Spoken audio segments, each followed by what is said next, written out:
Enregistrement, ça n'ira pas. Voilà. Donc lorsque vous le lancez, qu'est-ce que vous allez avoir? Vous allez avoir apparaître, donc à gauche normalement, des projets types, avec des modèles. C'est peut-être pas le cas chez vous, peut-être que ces modèles ne sont pas chargés par défaut. Ok. Mais en tout cas, ils vous permettent en fait de quoi? D'avoir un modèle type comme si vous alliez l'imprimer directement sur page A4, sur page A3, A0 ou avec un format de page particulier, puisque c'est fait aussi pour faire des plans et des schémas. Okay. Les plans et les schémas sont destinés forcément à être imprimés à un moment ou à un autre ou tirés sur plan, sur tireuse de plan, quand on veut l'encadrer et le mettre dans un laboratoire ou dans un local technique. Ça vous permet de normaliser, quoi, en fait, de normaliser le format sur lequel vous allez le mettre. Donc si vous prenez par exemple modèle A4 ici, vous cliquez 2 fois dessus, il va vous ouvrir le modèle qu'il utilise, à savoir ceci, en fait c'est quoi? C'est ce qu'on appelle un, qu'est-ce qu'a fait du test technique ici? Un cartouche, exact. Un cartouche. Et pas une cartouche, hein, c'est un cartouche. C'est là-dessus que se trouvera sur votre plan les informations principales concernant le plan. Première chose, le titre. Deuxième chose, souvent un logo de la société ou quelque chose qui représente ce pour qui ou ce pourquoi ça a été fait. Le nom du dessinateur. Qu'est-ce qu'on a d'autre encore? Toute une série de paramètres, je vais dire, qui caractérisent ce que vous avez devant les yeux. Okay? Vous regardez ça et normalement en quelques secondes, vous savez à quoi ça correspond. Quelle pièce? Si évidemment vous avez une farde avec 50 plans, que vous cherchez un plan en particulier, le pliage du plan fera que normalement votre cartouche devra toujours être visible. Si vous avez des plans en A3 que vous pliez d'une façon particulière, lorsque vous allez tourner les pages, vous allez voir toujours le cartouche affiché et ça vous présentera ce que vous avez dans le plan complet. Okay. Normalement, le pliage doit toujours être fait dans une certaine norme. C'est pour ça que vous trouvez, en général, des couettes pliures quand vous imprimez vos feuilles, en A3, en A2, en A0, etc., pour le ramener à un format A4 pour le mettre dans une farde. Souvent, c'est prédéfini. Okay. Sur ce cartouche, vous allez trouver toute une série d'informations. Donc, on va créer un nouveau projet. Voilà. Ce projet, vous pouvez... Donc avec la roulette, zoomer, dézoomer, okay. Il vous le montre sous forme d'un système avec des numéros de colonnes et des lettres de ligne. Ça va vous servir à quoi ce genre de choses?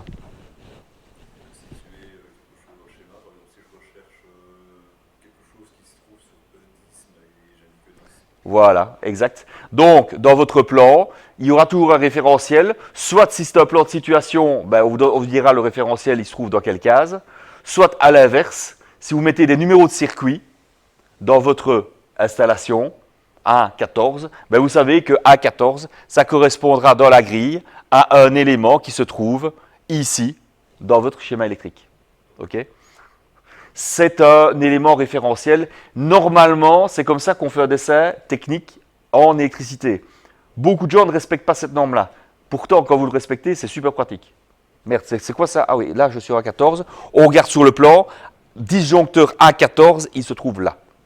Ça va beaucoup plus vite parce qu'évidemment, des plans électriques, quand vous faites un circuit, quand vous regardez des plans électriques, ils se séparent toujours en plusieurs parties. La première, c'est le schéma de coffret. Quoi qu'il arrive, vous avez votre coffret avec reprenant tous les circuits qui sont alimentés en fonction du coffret. Le fameux coffret, vous vous souvenez encore comment il s'appelle, ce coffret principal chez vous? Ben oui, basse tension, c'est BT, et le premier? TG. Tableau général.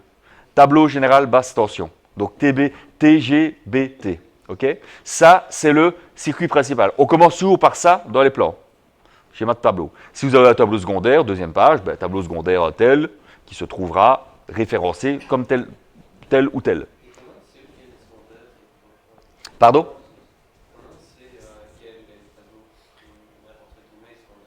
La première page, sur la page principale, il sera marqué effectivement TGBT, tableau général basse tension. Quel est celui qui, selon vous, est le tableau général? C'est-à-dire l'entrée. C'est ça, le TECO. Donc votre fameux TECO, la boîte noire qui est de chez Electrabel ou de chez Reza ou que sais-je, la boîte noire qui rentre chez vous, dans laquelle vous avez ce fameux disjoncteur, le compteur d'énergie. De là, ça sort, ça rentre dans le TGBT. Vous avez à ce moment-là vos deux éléments de base, qui sont quoi? On l'a vu la semaine dernière, les différentiels, le différentiel de 300, le différentiel de 30 de tête, et puis de là, tous les départs. Et éventuellement, un départ vers un tableau secondaire qui lui sera protégé par ses propres systèmes. Mais le tableau secondaire devrait être protégé toujours également par, plus exactement, le câble d'alimentation de ce tableau devrait être protégé par un disjoncteur du calibre du câble. Vous vous souvenez encore, si on alimente un coffret avec un câble de 4 carrés, on pouvait mettre un disjoncteur de combien? Monsieur l'électrotechnicien, vous devez le savoir par défaut, ça je suppose. En 4 carrés, c'est combien minimum? Maximum? Combien? Non, parce que 1 mm², c'est 10 ampères. 1,5 c'est 16. Au-dessus de 1,5 c'est 2,5. 20. 32. 32. Non, pardon, 4 carrés c'est 25 ampères. Pardon, 4 carrés c'est 25 ampères. 6 carrés, 32 ampères. 10 carrés, 40 ampères. Et puis après, vous êtes hors de vos gabarits standards, puisqu'on a vu qu'on allait jusqu'à 35 carrés, et là on était à 125 ampères, je crois, toujours ici. OK? Donc, la base, 1,5, 2,5, donc 16, 20, 4, 25. Donc, si votre coffret d'alimentation secondaire doit être alimenté est alimenté avec un 4 carré, le disjoncteur qui va le protéger dans le TGBT sera en 25 ampères. Mais ça veut dire quoi? Ça veut dire que la puissance disponible, elle sera de combien dans votre coffret secondaire? Puissance théorique maximum. Oui, non, la puissance, j'ai dit. La puissance, c'est quoi? Non. U fois I. U fois I. Donc, 220 ou 240 fois 25, ça nous fait combien? C'est genre 1250. 1250, genre. Je dirais 6000, oui, plutôt. Donc, c'est pas compliqué, c'est 24 divisé par 4, hein, 25. 24 fois 100 divisé par 5, par 4. Donc, ça fait effectivement 6 kW.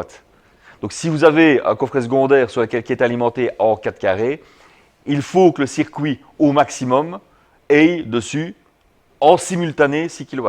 Vous pouvez avoir plus. Votre TGBT, c'est clair que si tout fonctionne à fond, vous êtes largement au-dessus de la puissance disponible au niveau de votre coffret. Mais c'est exactement comme vos neurones. On utilise soi-disant 10% de notre cerveau. Oui, on utilise 10% de notre cerveau de manière ponctuelle. Si on l'utilise à 100% tout le temps, qu'est-ce qui se passe?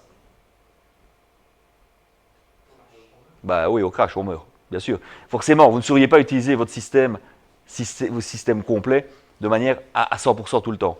Et votre coffret, votre TGBT, c'est la même chose. Votre TGBT, il a une performance de 63 ampères par exemple. Si vous faites le total de tous vos disjoncteurs, vous allez peut-être à 150 ampères ou à 200 ampères. Il va de soi que si tout est à fond, votre disjoncteur principal il aura déjà sauté depuis longtemps, quoi. Okay? Et donc c'est pareil pour votre coffret secondaire.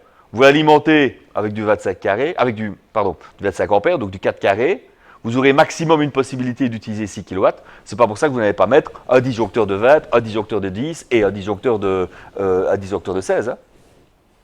On verra dans quel cas on utilise tel ou tel élément. Mais il n'y a rien qui vous en empêche. Ça peut être tout à fait jouable. Okay? Donc la puissance en elle-même, théorique, et la puissance installée et la puissance utilisée ne sera jamais la même. Il faut être bien conscient que vous ne saurez jamais utiliser un coffret à 100% de ce qui est installé. Donc, forcément, ne me faites pas dire ce que je n'ai pas dit comme d'habitude. Il va de soi qu'il y a des applications particulières pour lesquelles ça peut être le cas. À ce moment-là, il faut que le disjoncteur de tête soit adapté à tout ça, évidemment. Je ne l'ai jamais vu. C'est faisable à mon sens, mais comme toujours, on peut le faire. Mais il ne faut pas le faire. OK? Donc, ça, c'est pour le coffret et c'est pour les schématiques, la schématique que vous allez avoir. Bon. Alors, ici, quand vous ouvrez votre plan, vous voyez que par défaut, il vous met un petit cartouche simple. Si vous voulez le cartouche un peu plus complexe, vous venez, vous le tirez dessus, et automatiquement, il va aller le mettre. Okay, il va aller mettre le cartouche que vous allez utiliser. Modèle par défaut. Attention qu'il les ajoute l'un après l'autre. Hein. Donc, c'est cartouche sur cartouche sur cartouche. Vous choisissez évidemment celui qui vous intéresse. Ça, ce modèle-là, on s'en fout. Et ce modèle-là, on s'en fout. Yes, je n'ai pas édité, mais plutôt supprimé. Cartouche embarquée, ça veut dire cartouche qui est mis sur le plan qu'on utilise, évidemment. Okay. À sortir quoi? À l'ajouter, vous cliquez dessus. Donc ici, on va supprimer ce cartouche-là. Vous voyez que vous allez avoir un plan vide. Vous prenez par exemple celui-ci, single logo, et vous le tirez simplement dessus. Ok. Si vous cliquez 2 fois dessus, vous allez pouvoir l'éditer et y mettre toute une série d'informations. Les fameuses informations dont je vous parlais tout à l'heure. Fichier, donc ça ce sera le nom du fichier éventuellement où vous allez le trouver, hein, dans quel répertoire il va y être. Vous avez folio, là ce sera, vous voyez, vous avez des pourcents, des idées, des pourcents idées, pourcents total. Ça veut dire quoi? Ce sont des mots-clés qui existent au sein du programme QElectrotech. Il existe une liste de ces mnémoniques que vous savez trouver aisément sur le site de QElectrotech qui permet d'aller chercher des données spécifiques propres au programme. Pourcent ID, pourcent total, ça veut dire quoi? ID, c'est identification, donc numéro de page, et total, le nombre de pages. C'est un peu l'équivalent de ce que vous avez en Excel, vous avez déjà fait ça, je suppose, en Excel ou en Word, les bas de page, aller chercher des informations, nombre de pages et page totale. Okay, ce sera la même chose ici. Okay, donc, par défaut, le nom de fichier, ce sera, je sais pas moi, la sauvegarde, sauvegarde plan, par exemple. Installation, là vous allez noter évidemment le nom de l'installation. Okay. Le nom de l'installation, par exemple, ce sera TGB, non, installation électrique,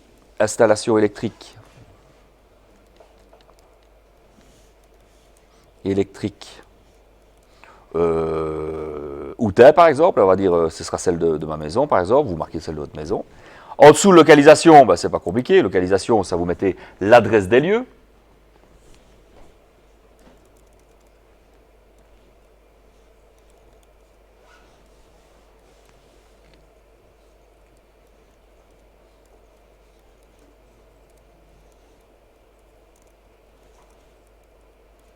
Ok. L'indice de révision, ça c'est quelque chose qui est très utile. C'est quoi? C'est en fait, quand vous faites des sauvegardes de plan, si vous faites une modification, et que la modification, vous voulez la maintenir, qu'est-ce que vous faites? Vous mettez une révision, et vous faites une sauvegarde du nom du fichier avec la révision. Comme ça, vous savez revenir en arrière si jamais vous avez fait une connerie dans votre révision. Ok. Alors, quoi d'autre? Le titre. Installation électrique, on supprime. Et ici, on met par exemple le titre. Vous mettez mon installation à moi, par exemple. Moi. Et dans auteur, ça c'est forcément le nom du dessinateur, bien sûr. Okay. Ça peut être évidemment, si vous faites l'installation pour un tiers, ça peut être cette installation qui est, comment donc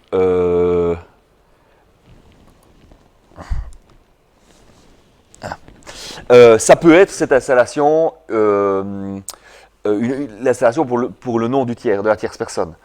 Je vous conseille toujours de laisser une trace, comme de quoi c'est vous qui l'avez fait. Au cas où il y aura un problème, qu'on puisse vous retrouver un jour. Façon de parler.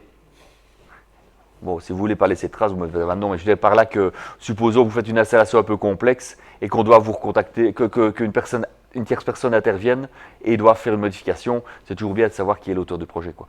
Okay. Alors, qu'est-ce que vous avez d'autre encore comme information? Multifilaire, c'est quoi? C'est le fait de se dire, est-ce que je vais afficher tous les fils ou travailler en unifilaire? C'est quoi unifilaire? C'est un fil représente un câble. Un câble, comme vous savez, c'est plusieurs fils, dans lequel vous allez avoir phase, neutre, enfin une ou plusieurs phases, le neutre, ou alors borne positive, borne négative si c'est du courant continu, ou alors fil de terre compris ou pas. Donc tout ça, ce sont des éléments que vous avez intérêt à mettre, je vous conseille, toujours en unifilaire. Donc ce qui veut dire que quoi qu'il arrive quand vous tirez une colonne, ce qu'on appelle une colonne, c'est un câble d'alimentation générale, quoi qu'il arrive, il a toujours plusieurs câbles. Il contient toujours tous les câbles dont vous avez besoin. Okay, c'est vraiment dans des cas particuliers où vous mettez vous spécifiez quel câble, vous spécifiez tous les câbles installés, ça on le verra tout à l'heure dans l'exemple que j'ai amené, effectivement, où on intègre tous les câbles indépendants parce que ce sont des câbles particuliers. Mais sinon, habituellement, on travaille en unifilaire et donc on va représenter les fils, les 3 fils contenus dans votre câble d'alimentation au 3G 2,5 en une seule ligne. Okay, donc si vous le décochez, automatiquement il sera en unifilaire. Okay, maintenant, si vous travaillez en multifilaire, c'est la même chose. Hein. Ici, je ne fais simplement que vous donner un conseil par rapport à ce que vous allez faire et pour être, quoi qu'il arrive, dans les normes. Okay, j'ai pris des photos de tout le coffret électrique à la maison. Eh ben, vous avez bien fait. Pour vous montrer après. Vous avez bien fait, c'est très bien. On regardera ça parce que ça va. Normalement, après les quelques coups qu'on aura eu ensemble, vous serez capable effectivement de faire votre installation électrique vous-même, en tout cas la schématique de votre installation électrique. Okay, ce qui est important, parce que quand on sait faire ce schématique, ça veut dire qu'on a compris ce qu'il y avait dedans, ça veut dire qu'on sait plus ou moins ce qu'on peut faire et ce qu'on ne peut pas faire. Normalement. Normalement, évidemment. Hein. Bon. Alors, qu'est-ce qu'on a d'autre encore comme information ici à retenir? On vous demande, ah oui, colonne et ligne. Ben, ça vous permet de mettre plus ou moins de colonnes et plus ou moins de lignes à votre installation. Si vous savez que sur la première page, vous allez mettre, je ne sais pas moi, un coffret avec, je ne sais pas moi, des 3 lignes et 5 disjoncteurs par ligne, vous mettez 5 colonnes, 3 lignes, et vous aurez le nombre vous aurez tous les éléments par rapport à votre plan, évidemment. Okay, c'est à vous de voir. Bon. Alors, dans personnaliser, qu'est-ce qu'on a? Ah oui, dans personnaliser, vous pouvez aller mettre des noms de variables complémentaires que vous pourriez faire varier en fonction de ce que vous avez retrouvé sur le plan. Ça, là, on rentre plus dans le cadre d'une certaine programmation. On ne s'en occupe pas pour le moment, ça n'a pas grand intérêt. Apparence. Là, en fait, c'est quoi? C'est le choix des couleurs pour l'encadrer et la taille de votre trait. Par défaut. Par défaut, parce qu'évidemment, vous pouvez changer tous les traits et les mettre comme vous avez envie. C'est logique. Mais, par défaut, vous allez utiliser quoi? Forcément, un trait plein d'une largeur de 1 mm. Pas d'une largeur d'un pixel. Alors, tiens, je n'ai pas rempli le hauteur. Ah, j'ai oublié de mettre hauteur. Bon.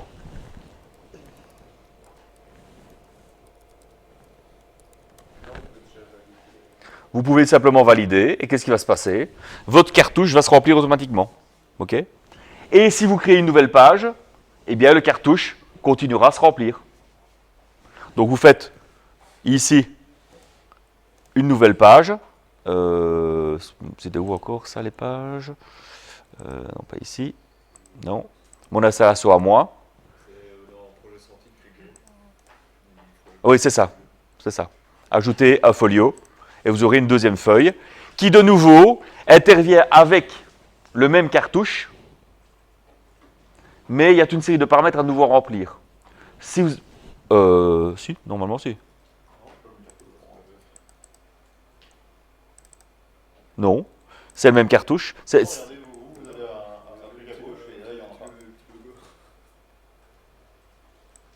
non, c'est une nouvelle cartouche, elle change de nom. Oui. Il y a juste, c'est comme dans Excel, quoi, c'est plusieurs feuilles. C'est ça. Mais il me semble bien, le nom n'est pas transmis, en fait. Maintenant, il y a probablement une technique pour le transmettre. Justement, si on utilise les pourcentages N, par exemple, vous allez mettre dans pourcentage non, et automatiquement, il va se retransmettre dans toutes les colonnes. Bon.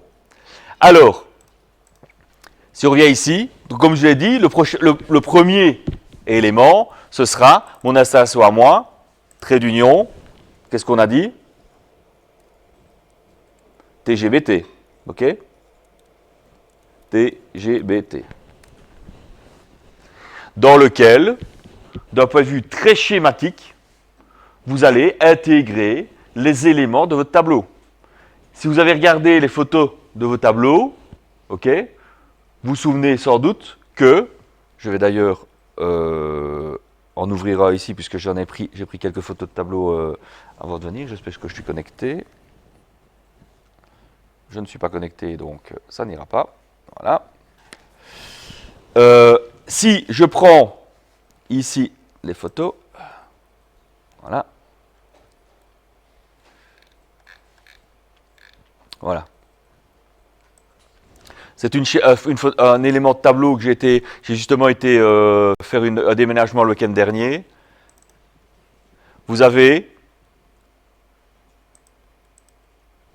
un coffret comme celui-là, qui est votre tableau général, basse tension. Ok. Je ne mets pas en évidence tout ce qui ne va pas dans ce tableau, parce qu'évidemment ici on ne voit pas grand-chose. Je peux vous dire qu'il y a des tas de choses qui ne vont pas. C'est vraiment du bricolage. Mais dans l'ensemble, ça va. Les choses principales y sont. Dans le sens où vous avez différentiel de tête, différentiel 30 milli. Ils y sont tous les deux. Vous avez des départs qui sont séparés au bas, qui est le bas, c'est le différentiel pour le 30 milli, c'est tout ce qui se trouve sur le différentiel 30 milli, et en haut, tout ce qui se trouve sur le 300 général. Okay, si on fait un petit zoom, on voit quoi? On voit que on a au niveau de la sortie, au niveau des éléments ici, on a quoi? Le premier, transfaçonnerie, Friedland, c'est quoi? C'est la petite sonnette. Le deuxième, cuisinière, on voit que c'est un 25 ampères. Le troisième, chambre et cave, 16 ampères. Quatrième, salon et cave, 16 ampères. Cinquième, hall plus cave plus frigo, 16 ampères. Le troisième, 20 ampères, éclairage cuisine, prise cuisine. Déjà, quand je vois ça, j'ai envie de sauter au plafond parce qu'il y a une erreur. Chaudière, 16 ampères, deuxième erreur. Et haute plus plan de travail, 16 ampères. Ok, bon. On verra le détail, mais concrètement, ce qui ne va pas, c'est qu'ici, tous ces éléments-là sont des éléments, donc le 25 ampères pour la cuisinière, admettons, je ne sais pas ce qu'il y a derrière, mais a priori, ça n'est pas illogique, puisque vous avez une taquet électrique probablement, et cette taquet électrique a besoin de plus que 20 ampères pour fonctionner, a besoin de plus que 4 kW. Ah oui, une taquet électrique, c'est entre 6 et 8 kW, hein, à peu près. Okay, ici, avec ceci, vous avez au moins 5 kW et demi disponibles. Donc voilà, donc soit c'est un 25, soit un 32 que vous mettez. Hein. Donc ça c'est bon. Le deuxième, chambre plus cave, ben, je vois à 16 ampères, admettons, mais ce qui m'étonne, si on a un 16 ampères, ça veut dire que normalement on est censé avoir un circuit d'éclairage dessus. Okay, admettons, chaque pièce est peut-être alimentée par un éclairage indépendant et des prises qui sont sur le même circuit.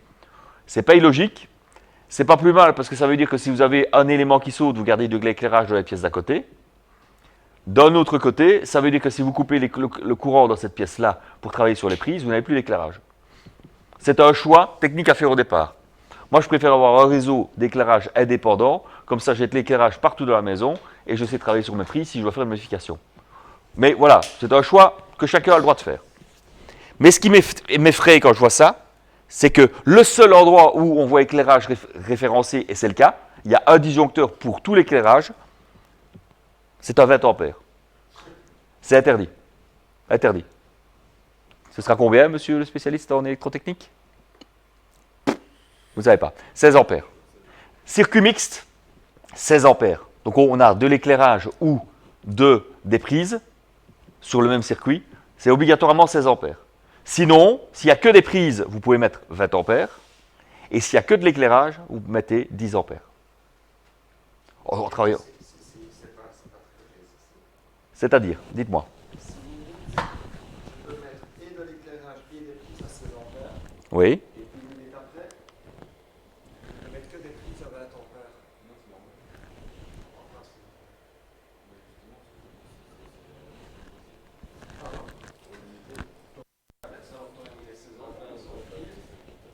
Oui.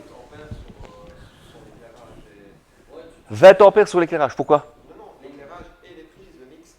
Non. Parce que vous avez raison, c'est exactement ce que l'électricien m'a conseillé de faire pour mon cabanon. Oui. Vu que je faisais un réseau mixte, Oui. il m'a dit surtout pas en 20 ampères, il m'a dit c'est du 16 C'est légal, effectivement. Voilà, légalement. Et donc là, ouais, pourquoi? Parce que vous êtes l'éclairage, comme je vous ai dit, consomme évidemment beaucoup moins, et vous êtes censé pouvoir mettre du 1,5 carré pour l'éclairage. Alors qu'est-ce qu'on a vu pour l'éclairage? C'est qu'on avait un maximum de calibre de 16 ampères pour du 1,5. Donc, vous devez limiter votre circuit d'éclairage à 16 ampères. Et si c'est un circuit seul, c'est 10 ampères. Et ça, par contre, je ne pense pas que ce soit une obligation, mais c'est conseillé, pour éviter justement les surcharges sur ce circuit-là. Mais je vous dis, ça c'est secondaire, ce n'est pas une obligation, je pense. Par contre, obligation, 16 ampères pour les circuits mixtes. Parce que je vous dis, l'éclairage, on est censé pouvoir le faire en 1,5. Et 1,5, c'est le maximum de calibre, c'est 16 ampères. OK? C'est uniquement pour ça qu'on doit le faire. Par contre, dès le moment où vous venez avec des prises, 20 ampères. Et alors, ce qu'il y a d'autre qui ne va pas, c'est que la chaudière, c'est 6 ampères. Même si c'est de 2,5, on doit mettre du 6 ampères. Et normalement, non, elle n'est pas obligée d'être mise sur le 30 milli. Et alors, la deuxième ligne, le différentiel, qu'est-ce qu'on voit? On a, évidemment, je n'ai pas toute la photo, on a bien nos deux, notre 63, 2 fois 63 ampères et 300 et 30. OK, ça c'est bon. Différentiel général, différentiel pièce d'eau. D'accord, il a raison. Et alors, à côté de ça, on a un circuit à vaisselle, un circuit salle de bain. Et on verra, je pense qu'on n'a pas vu la semaine dernière, ou si on l'avait vu. Si on l'a vu. Vous devriez pouvoir me dire ce qui manque. Lave-vaisselle, salle de bain, quoi d'autre? Pardon? Lave-vaisselle, salle de bain, donc pièce d'eau, et les deux autres, il en manque deux. Exactement, avec deux circuits indépendants. Tout à fait. Tout à fait. Ça, on l'a vu la semaine dernière, je pense. Donc, ce qui veut dire que dans ce coffret-là, vous imaginez, sans l'ouvrir, on sait déjà qu'on n'est pas aux normes pour au moins 4 points. Et le pire, c'est que c'est une maison de location qui a été finie, dont l'installation électrique a été refaite il y a peu de temps. Ben, comme je l'ai dit, effectivement, la nouvelle législation depuis 2020 oblige à faire une réception électrique tous les 5 ans et non toutes les 25 ans. OK? Donc ça, c'est effectivement un problème. Donc ici, sans ouvrir le coffret, on voit déjà qu'il y a déjà au moins 3 erreurs, minimum. Je suis certain que, encore une fois, ce n'était pas chez moi, c'est chez la tante de mon beau-frère, que je déménageais le week-end dernier. J'ai déjà dû réparer le problème de la chaudière, parce qu'il y avait une chaudière qui ne fonctionnait pas. Aller commencer à ouvrir le coffret. Oui, c'est pour mon cours, tracasse pas. Le propriétaire ne va pas être tout à fait d'accord, quoi. OK? Mais voilà, ce coffret-là, si on doit le représenter dans le cadre de notre élément, qu'est-ce qu'on a vu? On va revenir sur la page précédente. Voilà. 1, 2, 3, 4, 5, 6, 7, 8 disjoncteurs pour 2 lignes.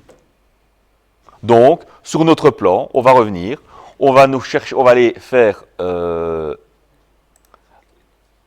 nos éléments. On va d'ailleurs faire la modification de suite, propriété du folio, et on va en mettre 10. Je vous explique pourquoi 10. Parce que, et ici on va en mettre 3. Simplement, pour se laisser de la place, pour écrire. Ici, j'en ai mis 10 à la place de 8. Pourquoi? Parce que ça veut dire que je vais faire simplement mon rectangle comme ceci.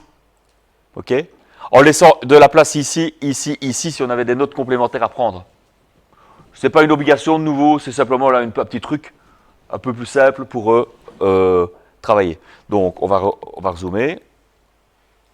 Et on va aller de 1 à 8, puisqu'on a 8 circuits. On va donc faire un petit rectangle. Hop. Depuis ici jusqu'ici sur 2 lignes. OK? Ensuite, on va aller générer des rectangles qui représentent les disjoncteurs que l'on place dans notre système. CTRL-C, CTRL-V, je suppose que vous connaissez. Yes. Je suppose que vous connaissez la procédure. On recommence.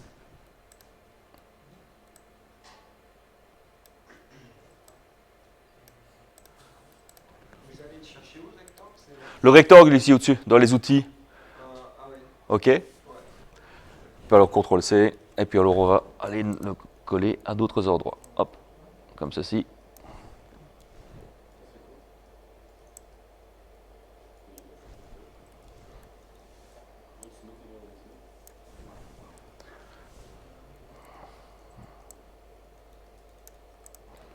Etc., etc. Donc vous faites une petite copie, CTRL C, CTRL V, de tout votre système. CTRL V.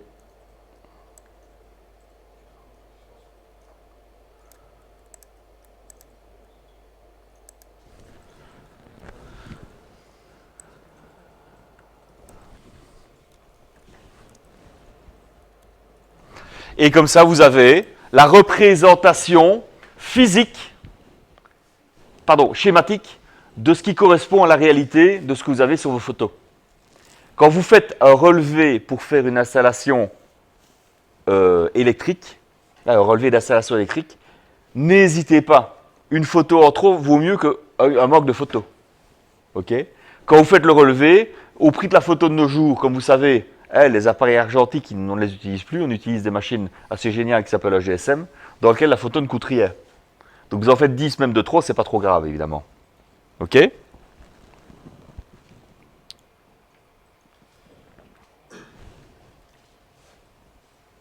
C'est bon pour vous? Ouais, jusque-là, ça va. Comment vous faites pour déplacer le tout? Ah, je sélectionne depuis en bas à gauche et je sélectionne les éléments. Il faut partir du bas à gauche ou de haut à haut gauche. Pardon, droite, excusez-moi. De droite, vous devez sélectionner de droite à gauche. Si c'est de gauche à droite, je pense que ça ne fonctionne pas. Ah si, ça fonctionne aussi. Ça c'est, en fait, je pense, il y a un autre programme AutoCAD, vous connaissez sans doute. Lui par contre, suivant le sens duquel vous faites votre sélection, il va sélectionner certains éléments ou toute une série de modules. C'est pour ça que j'ai toujours pris cette habitude de passer de droite à gauche, parce que c'est de droite à gauche, ça sélectionne tout ce que ça touche. Pardon? Et puis alors, dedans, vous allez y intégrer les numéros de circuit. OK? Donc les numéros de circuit que vous allez utiliser. OK?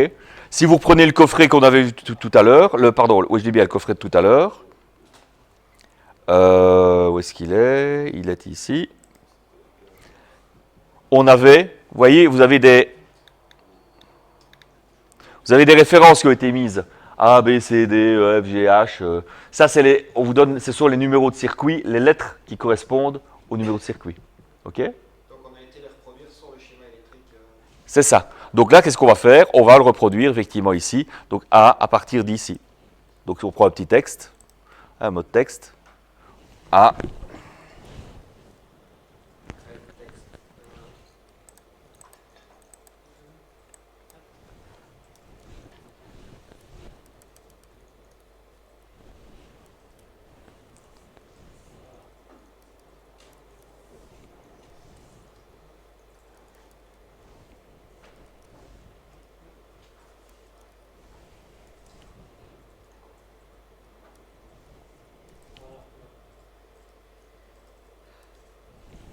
OK?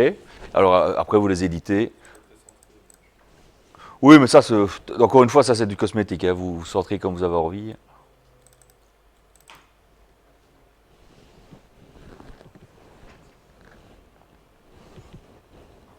C'est D. E. F.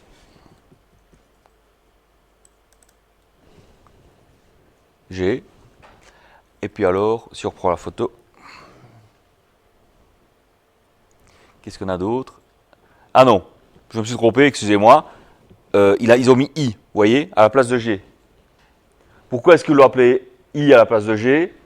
Parce que probablement que c'est G, H, I. Ah mais non. Enfin, au niveau de la numérotation, déjà, elle est un peu bizarroïde, quoi.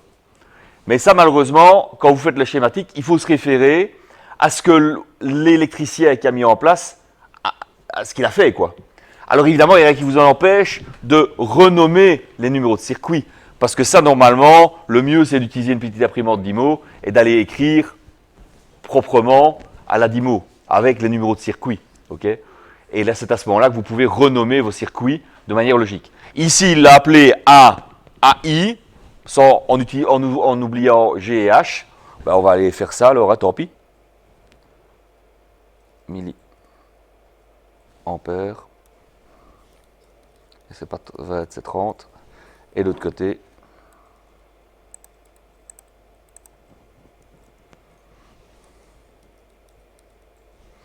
ce sera le 300 milliampères.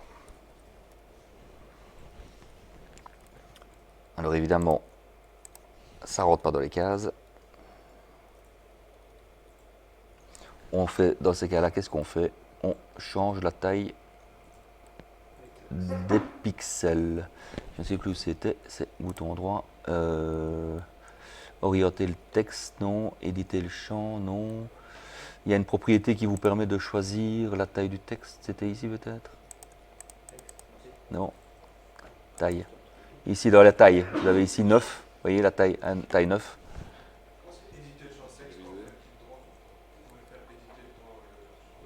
Oui, c'est ça. Et de là, ouais, il faut réduire le width à Oui, c'est ça.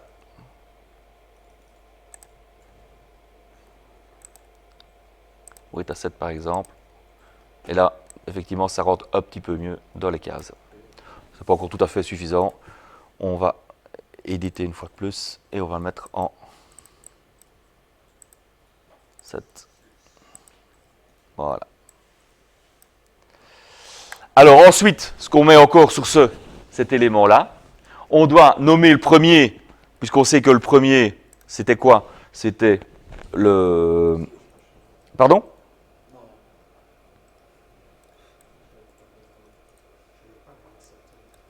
Donc le premier, c'était quoi encore? Ah oui, transformateur sonnerie, c'est juste.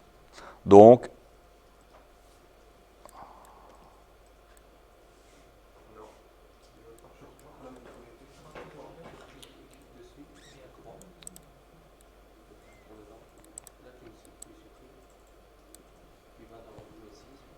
et tu réécris à partir de 6. Il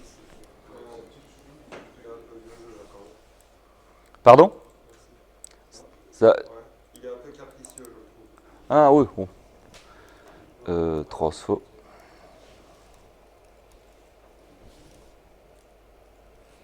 Voilà, éditer, et on va mettre... Ça, c'était pour la sonnette. C'est ça. Il faut vraiment passer par là. Comment ça, vous passer par là? Ben, on doit passer par le tableau. Sûrement, par exemple, c'est le vêtement d'histoire. Oui, mais ça, de nouveau, vous, ici, ce que je vous apprends à faire, c'est à faire le schéma sur un truc d'existant. Vous dire que ça a été fait dans les règles de l'art ou pas, oui, clairement, ça va. C'est pas problématique d'avoir une sonnerie, d'avoir le transfert de sonnerie dans le coffret général. C'est pas interdit. C'est même relativement propre. Mais c'est pas une obligatoire. Non, c'est pas une obligation. Ça y a pas de souci. Mais ici, de le faire là-dedans, c'est propre parce que ça veut dire que vous allez avoir simplement un fil qui va se balader jusqu'à votre sonnerie dans un diamètre différent et qui sera propriétaire à la sonnette en fait.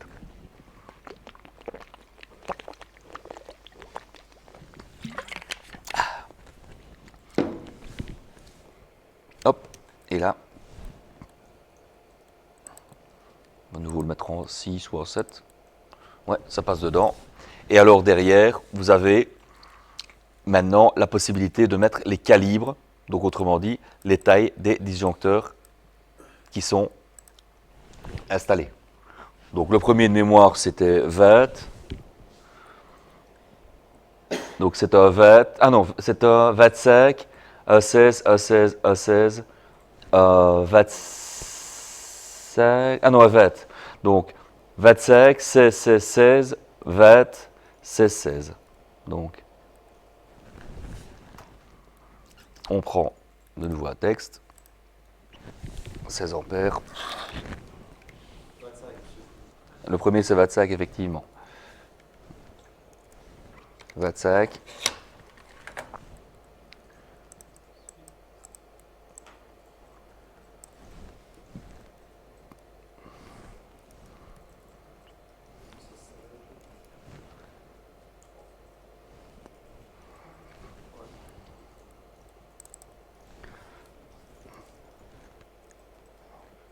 16.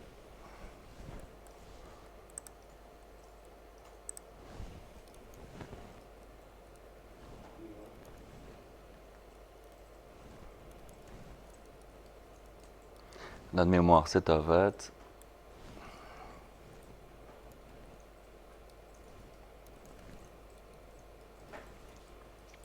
Je vérifie, mais normalement c'est 20, 16, 16. Ouais, donc c'est celui-ci, c'est à 20. Et là, normalement, vous avez déjà votre coffret qui est propre. Alors, je vérifie en dessous, je ne me souviens plus. Qu'est-ce qu'ils ont mis? 2, 16. Ça, de nouveau, strictement. Non, celui-là, c'est bon. Celui d'à côté, j'ai évidemment pas fait une photo suffisamment visible. Donc, je ne saurais pas dire si c'est du 16 ou si c'est du 20. Ça, je peux reprendre mon appareil. Je vais un petit peu zoomer, regarder, mais bon. D'où l'importance d'essayer d'être le plus propre possible, le plus correct possible quand vous faites vos photos, évidemment. Alors, photo, appareil, galerie.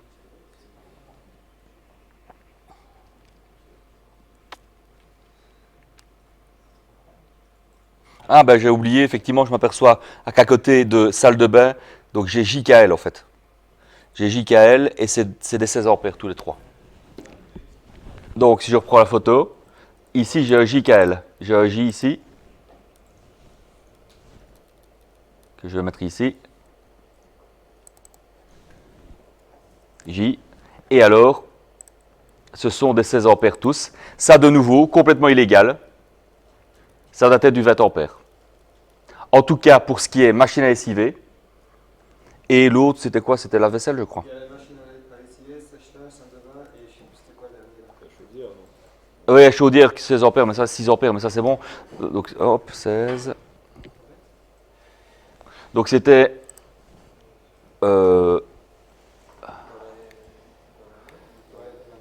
lave-vaisselle. Donc, lave-vaisselle, machine à lessiver, sèche-linge, circuit indépendant, 20 ampères.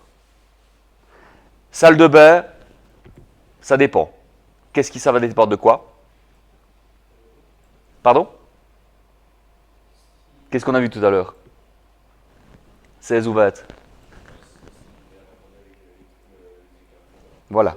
Si l'éclairage est raccordé sur le circuit salle de bain, ce qui est en général est le cas, comme ça vous êtes sûr que si vous n'avez plus un volt là dans une pièce d'eau, si jamais vous devez faire une intervention, là vous serez obligé effectivement de mettre à 16 ampères. Sinon, si ce n'est qu'un réseau de prise, vous pouvez mettre des 20 ampères. Vous pourriez avoir un réseau de prise et avoir par exemple, si vous avez un transformateur d'isolement, je pense qu'on peut envisager de pouvoir mettre de laisser le 20 ampères. Donc un transformateur d'isolement avec un éclairage basse tension. Dans ce cas-là, comme il y a un transformateur d'isolement, vous pourriez envisager le 20 ampères. Mais c'est vraiment un cas particulier. Vous cassez pas la tête, vous mettez un 16, comme ça vous êtes sûr de votre coup, quoi. Et vous avez comme ça un réseau. De toute façon, dans une salle de bain, vous n'avez jamais besoin d'avoir des grosses puissances en jeu. Sèche-cheveux, c'est vraiment le truc, à mon avis, le plus puissant. Le reste, c'est brosse à dents électrique et encore, quoi. Je pense que c'est à peu près tout ce qu'on utilise, ou le rasoir, quoi. Pas pour ceux qui se rasent à l'électrique. Ok? Donc, sinon, donc ici, qu'est-ce qui va manquer alors? Puisque le lave-linge est là, il va manquer les circuits sèche-linge. Et clairement, il y a un sèche-linge. Parce qu'il y a un circuit sèche-linge de la cave, je l'ai vu. J'ai mis moi-même en place le sèche-linge. Donc il y a clairement, de nouveau, une grossière erreur sur cet élément-là. Donc on est au moins à 3 ou 4 erreurs rien qu'en regardant le coffret. Par exemple, chez moi, Oui. typiquement, j'ai pas de sèche-linge, mais si je compte en mettre un jour, je dois retirer une toute nouvelle ligne. Ouais, 3 fois 2,5. Avec un 16 ampères, avec un 20 ampères en tête, absolument. Moi, je crois que mon sèche-linge et mon lave-linge, ils sont. Sur le même circuit. Ouais, ah ça, ce genre de choses, vous voulez la réception, vous ne l'aurez pas. Ou alors, la solution, il n'y a pas de sèche-linge. C'est ce que j'ai. Mais en fait, même ma machine à laver, elle est mise dans ma buanderie, et dans ma buanderie, toutes les prises sont reliées entre elles. Ça veut dire Donc elle est sur le... Oui, ouais. interdit. Il faut une ligne par élément, une ligne pour le lave-linge, une ligne pour le sèche-linge. Vous envoyez tout le dossier avec les 8 photos de Ouais. l'installation. Ouais, on regardera ça si vous voulez, à la pause on regardera ça. Quelle heure est-ce qu'il est? Non, on sera bientôt la pause, ok. On regardera ça et il n'y a pas de souci. Mais donc ici, vous avez le premier schéma qui est fait. Vous êtes tranquille, A, B, C, D, etc. En général, la ligne suivante, qu'est-ce qu'on fait? La page suivante, ça va être de quoi? De définir qui fait quoi. Donc on va les mettre, oui. J'ai une question pour Oui. on a nommé ABC et tout ça. Oui. Chez moi, Nos boîtes, ça s'appelle des disjoncteurs. oui, mais sur le schéma, c'est ça qui est. D'accord, oui. Chez moi, par exemple, j'ai pas de tête, j'ai pas les lettres, mais on a nommé cuisine, etc. Enfin, cuisine, salle de bain, etc. C'est bon aussi à la place des lettres, il faut rajouter les lettres sur les disjoncteurs. C'est toujours compliqué. Parce qu'il vous faut à proximité à ce moment-là un tableau reprenant à quoi correspond quoi. Parce que A, B, C, D, E, F, G, c'est bien beau, mais j'ai coupé A. Oui, mais A, c'est quoi? Si vous avez un petit tableau à côté qui reprend ça, il n'y a pas de souci. C'est dans le sens, dire sur le schéma ici, au lieu de mettre des lettres, mettre des trucs comme ça. Ah. C'est obligatoire des lettres. Non, si c'est obligatoire de mettre des lettres. Des lettres ou des chiffres, mais c'est des lettres, pour commencer pour les numéros de circuit. Car dans les éléments que vous allez faire, et ça je crois pas qu'on le fera aujourd'hui, on le fera la prochaine fois, vous allez devoir intégrer un plan schématique, hein, pas besoin de faire un plan à l'échelle. Hein. Vous faites un plan de votre installation, donc de votre appartement ou de votre maison, pièce par pièce, reprenant tous les endroits où il y a des prises, où il y a des interrupteurs, des éclairages, une source d'énergie électrique, ok. Et elles vont toutes devoir être nommées par quoi? Par d'abord la première lettre qui sera la lettre du circuit. Donc, par exemple, si vous avez un circuit, dans l'exemple ici qu'on avait, il y avait chambre et living. Ouais, c'est bien beau, chambre et living. Et il y avait un autre circuit, living et je ne sais plus quoi, cuisine. Donc ça veut dire que le living a des points d'électricité tant sur un circuit que sur un autre. Non, ça peut arriver. Ça peut arriver parce qu'il suffit simplement d'avoir trop de points. Si vous avez 6 points, comme vous savez, on verra qu'il y a maximum 8 points par circuit. Ben, si vous manque 2 points, ben, vous les amenez par quelqu'un d'autre. Ce n'est pas un problème. Mais il faut différencier. Alors peut-être que telle prise, elle sera sur le circuit K, telle prise sur le circuit I. Il faut le savoir. Et alors, elles doivent toutes avoir un numéro différent. Ce sera I1, I2, I3 pour le premier point, le deuxième point, le troisième point. Idéalement dans l'ordre de raccordement électrique. Idéalement. Mais ça, il faut que ce soit l'électricien qui vous dise « Oui, je suis d'abord allé à telle prise, telle prise, telle prise ». Comme ça, vous savez que I1, d'un point de vue électrique, ce qui vient après, c'est la deuxième, eh bien, elle vient après d'un point de vue électrique, d'un point de vue alimentation électrique. Là, par contre, je ne sais pas s'il y a un article qui définit cette numérotation. Je crois que c'est plus un code de bonne pratique. Mais je ne serais pas étonné avec le GIE, parce qu'on ne le connaît jamais à fond, qu'il y ait un article qui parle de ça. Je ne serais pas étonné. Okay. Alors, le problème, c'est que vous serez toujours tributaire du fait que vous venez après tout le monde.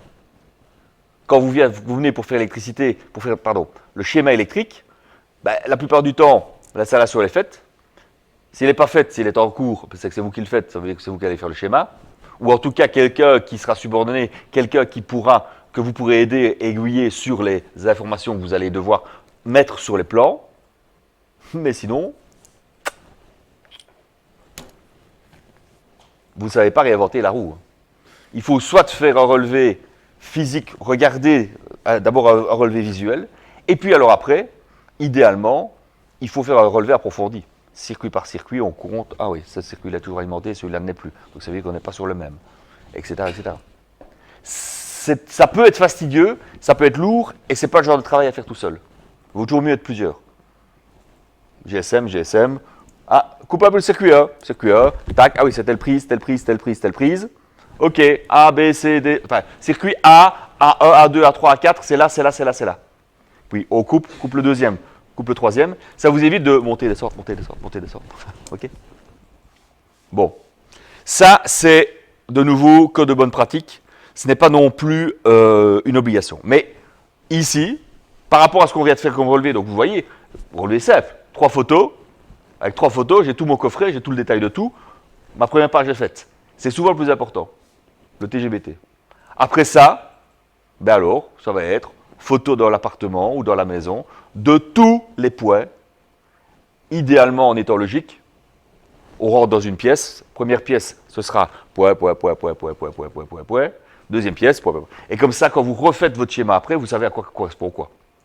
Et vous savez en même temps, sur le plan d'implantation, idéalement, c'est de faire le plan d'implantation en même temps, sur feuille, en mettant un petit schéma de la pièce. Pièce 1, il y a une prise là, une prise là, une prise là, une prise là, et un interrupteur là, et un éclairage là au milieu.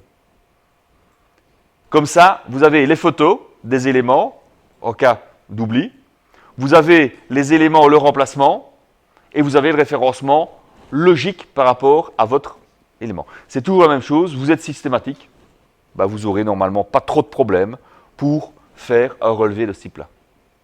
Ok? C'est bon? Ce que je vous propose, c'est une petite pause, comme ça, votre collègue va pouvoir me montrer ses photos, et à la limite, on va s'en servir pour faire, la suite des événements.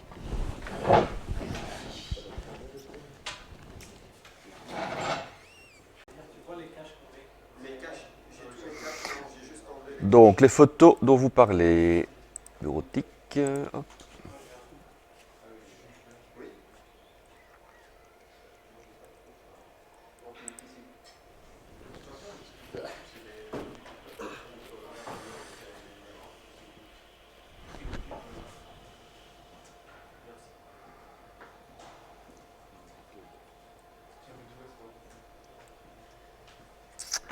Alors,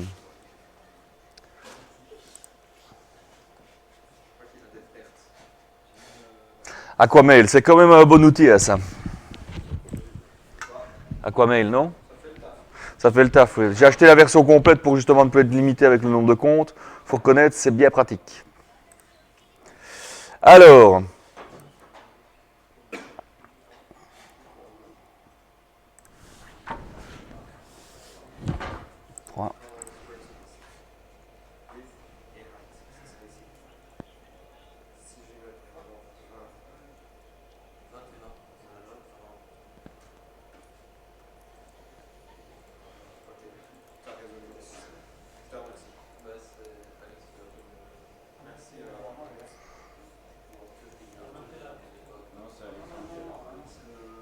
Alex, merci pour j'ai réussi à agrandir mon espace de travail. bon.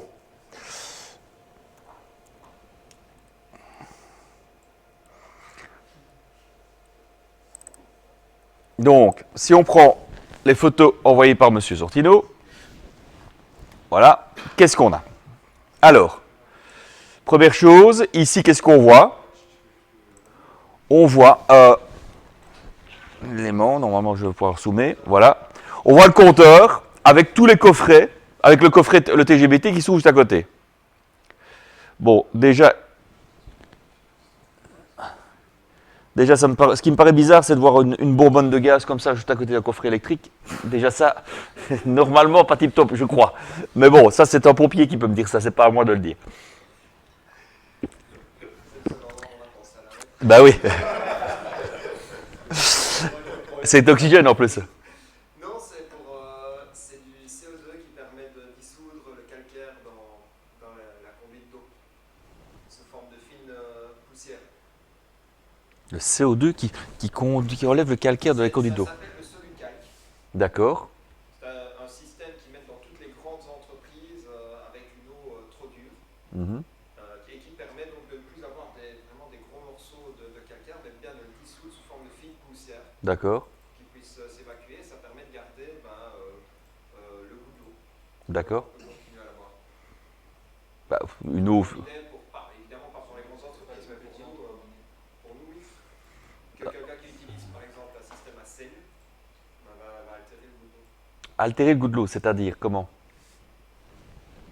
Alors, il y a un Comment fonctionne un système à sel? j'en ai jamais vu. C'est des grosses. Je sais que je les ai déjà vus, c'est des grosses. Je pense que ce sont des boules ou des blocs, mais en tout cas, c'est du sel dans une grosse machine. Oui. En fait, en gros, un adoucisseur à sel, comment est-ce que ça fonctionne? Le sel ne passe pas dans l'eau alimentaire. Le sel, il fait ce qu'on appelle une saumure. Une saumure, c'est quoi? C'est un mélange d'eau et de sel. Okay. Cette saumure va servir à quoi? À enlever le calcaire de l'eau. Mais pas de l'eau. En fait, de la grosse bonbonne qui se trouve à côté, qui est une résine. C'est une résine spéciale qui, lorsque vous faites passer votre eau de réseau dedans, normalement vous avez un filtre d'abord, et puis une eau de réseau. Votre eau de réseau va passer dans cette résine. Cette résine va capter les métaux lourds et le calcaire. Il va le capter complètement. Et c'est ça qu'en sortie de cette résine, suivant qu'elle est plus ou moins performante, vous allez obtenir une eau qui sera filtrée et qui sera en même temps, dont on aura enlevé une partie du calcaire. Comme vous savez, c'est un élément qui n'est pas nocif pour l'organisme du tout, que du contraire. Mais par contre, il est très nocif pour une tuyauterie. Bon. Et donc, le principe de cette résine qui capte, suivant que vous travaillez avec une marque ou une autre, il y a des grandes marques, Durlem, BOET, Minimax, tout le monde a entendu parler de la publicité pour Minimax pour le moment. Les résines, suivant la performance, va laisser un peu ou pas du tout de calcaire. A priori, la résine la plus performante actuellement, c'est la résine de chez Minimax, qui, elle, enlève tout. Il n'y a plus de calcaire, c'est de l'eau pure. Okay, alors que les autres, ce sont des eaux dans lesquelles vous retrouvez encore même un peu de calcaire. C'est à 10 degrés français. Donc un degré français, c'est l'équivalent d'un kilogramme de calcaire par mètre cube. Okay, donc pour 1000 litres, vous avez 1 kg de calcaire pour 1 degré français. Quand vous avez 40 degrés français, ce qui est la norme ici dans la région liégeoise, ça veut dire que vous prenez 1 mètre cube d'eau, vous retrouvez 40 kilos, donc sur 1000 litres d'eau, vous allez avoir 40 kilos de calcaire dans votre système. Vous comprenez que quand il précipite, surtout quand il a bien chaud, c'est là dans le bois l'air, on a vite quelques kilos de calcaire dans notre système. Bon. La résine, elle capte, mais une fois à un moment donné, elle est saturée. Au bout d'un certain temps, cette résine est saturée en calcaire. Plus il y a de calcaire, plus elle se sature vite, évidemment. Donc il faut s'arranger pour nettoyer cette résine du calcaire. Qu'est-ce qu'on fait? Exactement, on inverse le cycle de fonctionnement. On renvoie de l'eau dans le sens inverse, une eau saumurée, de l'eau dans laquelle il y a du sel. Et ce sel, cette eau saumurée qui recapte le calcaire dans l'autre sens et le renvoie à l'égout. Okay, donc ce qui veut dire que vous n'avez pas de sel, il n'y a pas de sel dans votre eau de consommation quand vous avez l'adoucisseur. Ouais, ok, maintenant c'est extrêmement clair. Je ne savais pas du tout. C'est au CO2, je ne connais pas. Je ne connaissais pas le principe. Et en général, par expérience, que j'en ai quand même préconisé et détaillé pendant 20 ans dans mon métier précédent, je peux vous dire qu'il y a beaucoup de vendeurs de boîtes du style, effectivement, ça, que je ne connais pas. Je ne dis pas que c'est mauvais, mais je ne connais pas. Le système avec le courant électrique haute fréquence que vous mettez autour de tuyauterie, etc. Ça, je peux vous dire, c'est excessivement une grosse daube. Ça ne marche pas. Ça, c'est clair. Le seul truc qui marche vraiment bien, c'est la résine pour le calcaire. Et pour d'autres choses. Je dis le Minimax, je le connais assez bien parce que j'en ai mis il y a peu de temps justement chez moi. J'ai bien analysé tout ce qu'il y avait comme sur le marché pour le moment. Comme je dis, j'en ai placé avant. Clairement, c'est celui qui donne actuellement le meilleur résultat au niveau de sa résine. En plus, il n'a pas de courant, il n'a rien du tout. Bon, soit c'est un choix personnel. Il y a d'autres marques, il y a d'autres trucs qui fonctionnent très bien aussi. Mais le principe de la résine, ça c'est vraiment quelque chose d'éprouvé depuis longtemps. D'autant plus dans nos régions. Des marques comme Minimax et Durlem. Minimax, c'est fabriqué, fabriqué en Angleterre, mais développé ici à Oupey, donc à Outa-Saint-Siméon, mon village. Durlem, c'est développé, qui est une grande marque aussi, développé 500 mètres plus bas. Et d'ailleurs, je pense que maintenant, leurs nouveaux bureaux sont quasiment l'un à côté de l'autre. Parce qu'on est dans une région où le calcaire, effrayant. Et vous faites 20 km, vous allez à Verviers, zéro. La Gilette, en fait, ceux qui sont sur la Gilette, qui ont la chance, ils ont une eau qui vient forcément des fagnes. L'eau des fagnes est réputée comme étant n'ayant pas de calcaire du tout, parce que c'est une eau qui est filtrée par les fagnes. Donc une eau plus acide. Parce qu'il n'y a rien à faire, une eau qui est pure est une eau plus acide qu'une eau qui est chargée en calcium. Ok. Et donc, ça, la bourbonne, je pensais que c'était une bourbonne de gaz. Donc ça peut rester là, il n'y a pas de souci. C'est quand même fort proche. De mettre de l'eau comme ça aussi près d'un coffre électrique, c'est quand même pas tip-top. Hein. En fait, ça se connecte à la source. Oui. La source d'eau, elle n'est pas trop loin non plus. Mhm. Donc je ne sais pas mettre d'ailleurs, je peux me décaler légèrement Oui, à oui. gauche, ça oui. Oui. Bah, je peux pas. Oui, ok. Enfin bon, bref. Hormis cette là, cette grosse tuyauterie qui passe à travers tout sans attache, ça aussi. Ça, Ah, mais c'est clair que tout doit être. ça c'est pas de la règle de l'art, ça, c'est pas bien. Mais ça n'a rien à voir avec un électricien, ça. C'est plus sanitaire, ça. Ou non, c'est alimentation, chauffage ou oui, ça pourrait être chauffage ou sanitaire, on n'en sait rien en fait. Normalement, si c'est rouge-bleu, ça devrait être plutôt chauffage. Ouais, bon, ok. Mais ça c'est règle de l'art, c'est pas il n'y a pas un problème de réception à cause de ça. Sauf si évidemment c'est du gaz qui passe dedans. Là par contre, c'est complètement interdit. Oui. C'est bien, les gens qui ont bossé là-bas, peut-être pas l'électricien lui-même qui a fait le travail, mais c'est principalement des gens qui ont voulu réduire les coûts. Oui. Et donc, Comme souvent. de malfaçon. Comme souvent. Bon. Hormis ce truc-là, qu'est-ce que vous avez ici? Ben, vous avez le fameux coffret. Le compteur de chez Electrabel. Enfin non, c'est dans quel quoi? C'est Reza à mon avis. Hein. C'est Arnus, c'est Reza. Bon. Reza. Donc, vous avez compteur jour-nuit. OK. Compteur jour-nuit, mais si je vois bien, il est uniquement... Application, hein, monsieur, c'était un compteur à budget qui avait. C'est ça, compteur à budget, mais normalement qui devait être jour-nuit, mais qui n'est plus jour-nuit, qui est juste un compteur jour, si je vois bien. Moi, je pense que j'ai encore jour-nuit. C'est jour-nuit parce que d'ailleurs, si, c'est jour-nuit parce que je dois appuyer 5 fois sur le bouton bleu et puis encore 2 fois. Ah oui, donc tout passe par le compteur budget alors. Ok, ça va. Donc c'est le compteur budget qui fait tout. Ok. Ensuite, mais ça veut dire que vous avez eu le précédent propriétaire, soit c'était une location et ça s'est mal passé.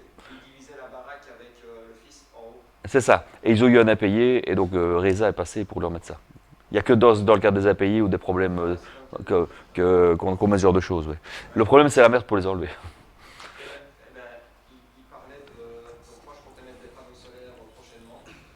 Et il parlait justement d'utiliser encore le système à roulette qui est voué à disparaître. Oui. Pour permettre le compte en arrière. Oui. Parce que normalement, ils essaient de les enlever tous. Mais, de toute façon, compteur en arrière, quoi qu'il arrive, en Wallonie, ça restera. C'est pour ça qu'on paye cette fameuse taxe prosumer, qui est une taxe d'utilisation du réseau quand on a des panneaux solaires. Okay. Le fait de renvoyer de temps en temps du courant dans un sens et puis dans l'autre, on utilise le réseau réellement. Donc c'est une taxe tout à fait logique. Le fait il est vrai qu'en Flandre, le décomptage ne fonctionne plus depuis longtemps. Ouais, et toute ma belle famille, et c'est pour ça que. À Anus, c'est pas loin. Toute ma belle famille est flamande, et mon beau-père, justement, me dit garde bien ta roulette, parce que chez nous, c'est déjà fait. Oui, tout à fait. Tout à fait. Mais à côté de ça, ils ont eu beaucoup de primes pour les panneaux, beaucoup plus que nous. Et beaucoup de panneaux sont en fait payés par la collectivité, entre guillemets, par des primes. Donc évidemment, la contrepartie, c'est que l'énergie que l'on fabrique, il faut l'utiliser de suite. Sinon, elle est perdue, elle est renvoyée sur le réseau. En Wallonie, on a encore cette décence de laisser cette énergie, de la compter et de compter un forfait. C'est plus correct, je trouve. Parce qu'alors, à ce moment-là, ça va nécessiter d'utiliser cette énergie quand elle est disponible, c'est-à-dire par des optimiseurs et par des systèmes de batterie comme les murs Tesla et autres. C'est deux philosophies. En tout cas, on n'est pas dans cette philosophie-là actuellement en Wallonie, surtout chez Reza. Donc, ce compteur-là, effectivement, compteur dans les deux sens. Par contre, ici, donc vous avez votre coffret. C'est un coffret 1, 2, 3, 4, 5, 6, 7, 8, 9, 10 sur 4 niveaux. Il y a de quoi faire hein, dans ce coffret. C'est le seul de la maison, je suppose, il n'y en a pas d'autres. Oui. Donc, ça va. Et ça, c'est bien fait. C'est propre. Les câbles ici, dans les chemins de câbles, c'est relativement propre. C'est dommage d'avoir toutes ces bobines-là au sol. Ça veut dire que c'est des câbles en attente ou c'est des câbles qui sont vraiment sous tension? Il y a des choses qui ont été utilisées à l'époque où ils avaient un appartement en haut. Ah oui, c'est ça. Et à la fin, moi qui suis le troisième vidéo là-dedans, je vous avoue, je ne suis pas encore trop intéressé à ce point-là. Je comprends. Bon. Donc ça, on regarde ici, Netflix, on s'en fout. Même publicité pour Netflix se rappelle, parce que, attention, il y a un nouveau film qui est sorti. Sans répit. Bon, donc là, jusque-là, la boîte comme ça qui est dans le vide, etc., C'est pas interdit, mais nouveau, c'est pas propre, c'est pas professionnel. Ok, tout doit être fixé, tout doit être figé, les câbles doivent être bien bottés, doivent être bien fixés. Par contre, le chemin de câble comme ça en vertical, c'est propre et c'est bien fait. Alors, suivant. Là, c'est le coffret tel qu'il est, effectivement. Ben, il est pas mal. Il est plutôt propre. Qu'est-ce que vous avez? Qu'est-ce qu'on peut voir? Ah bah c'est marque Teco, c'est amusant. Müller, ah oui, d'accord. Donc des disjoncteurs d'une marque, des disjoncteurs d'une autre marque, c'est amusant. Donc ça, si je vois bien, ce sont des contacteurs. Ça, c'est C'est des télérupteurs. Vous en mettez une impulsion et puis vous envoyez, et ça vous permet à distance. Ça c'est un conseil que je peux vous faire. Si vous faites un jour une installation électrique chez vous et que vous devez retirer tout le câblage, vous ne faites pas chier. Mettez du câblage fin fil ou câblage data pour vos interrupteurs et mettez des systèmes de démarrage depuis votre coffret principal pour l'éclairage. Ça vous permet comme ça d'avoir un système de base pour la domotique et de pouvoir tout gérer directement, sans devoir passer par des boîtiers intermédiaires au niveau de vos prises, votre machin, bazar. Tout passe par le coffret principal. C'est mieux. Alors, le fameux Müller, donc ici, et l'Impos, je crois que c'est des télérupteurs aussi, ça. Donc tout ça, ça doit être des télérupteurs. Donc c'est pour la gestion de l'éclairage.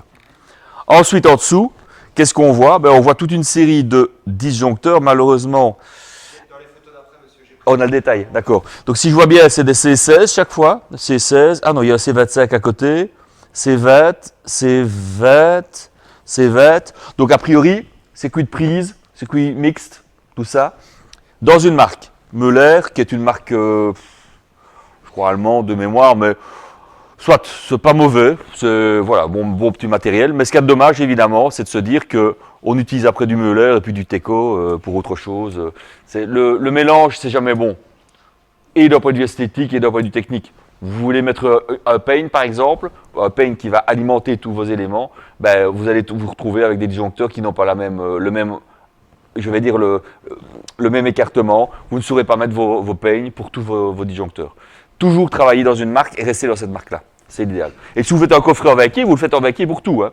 Comme ça, vous êtes sûr d'avoir la possibilité d'avoir un matériel qui est compatible avec celui du voisin pour pouvoir faire des raccordements plus rapides et surtout plus fiables.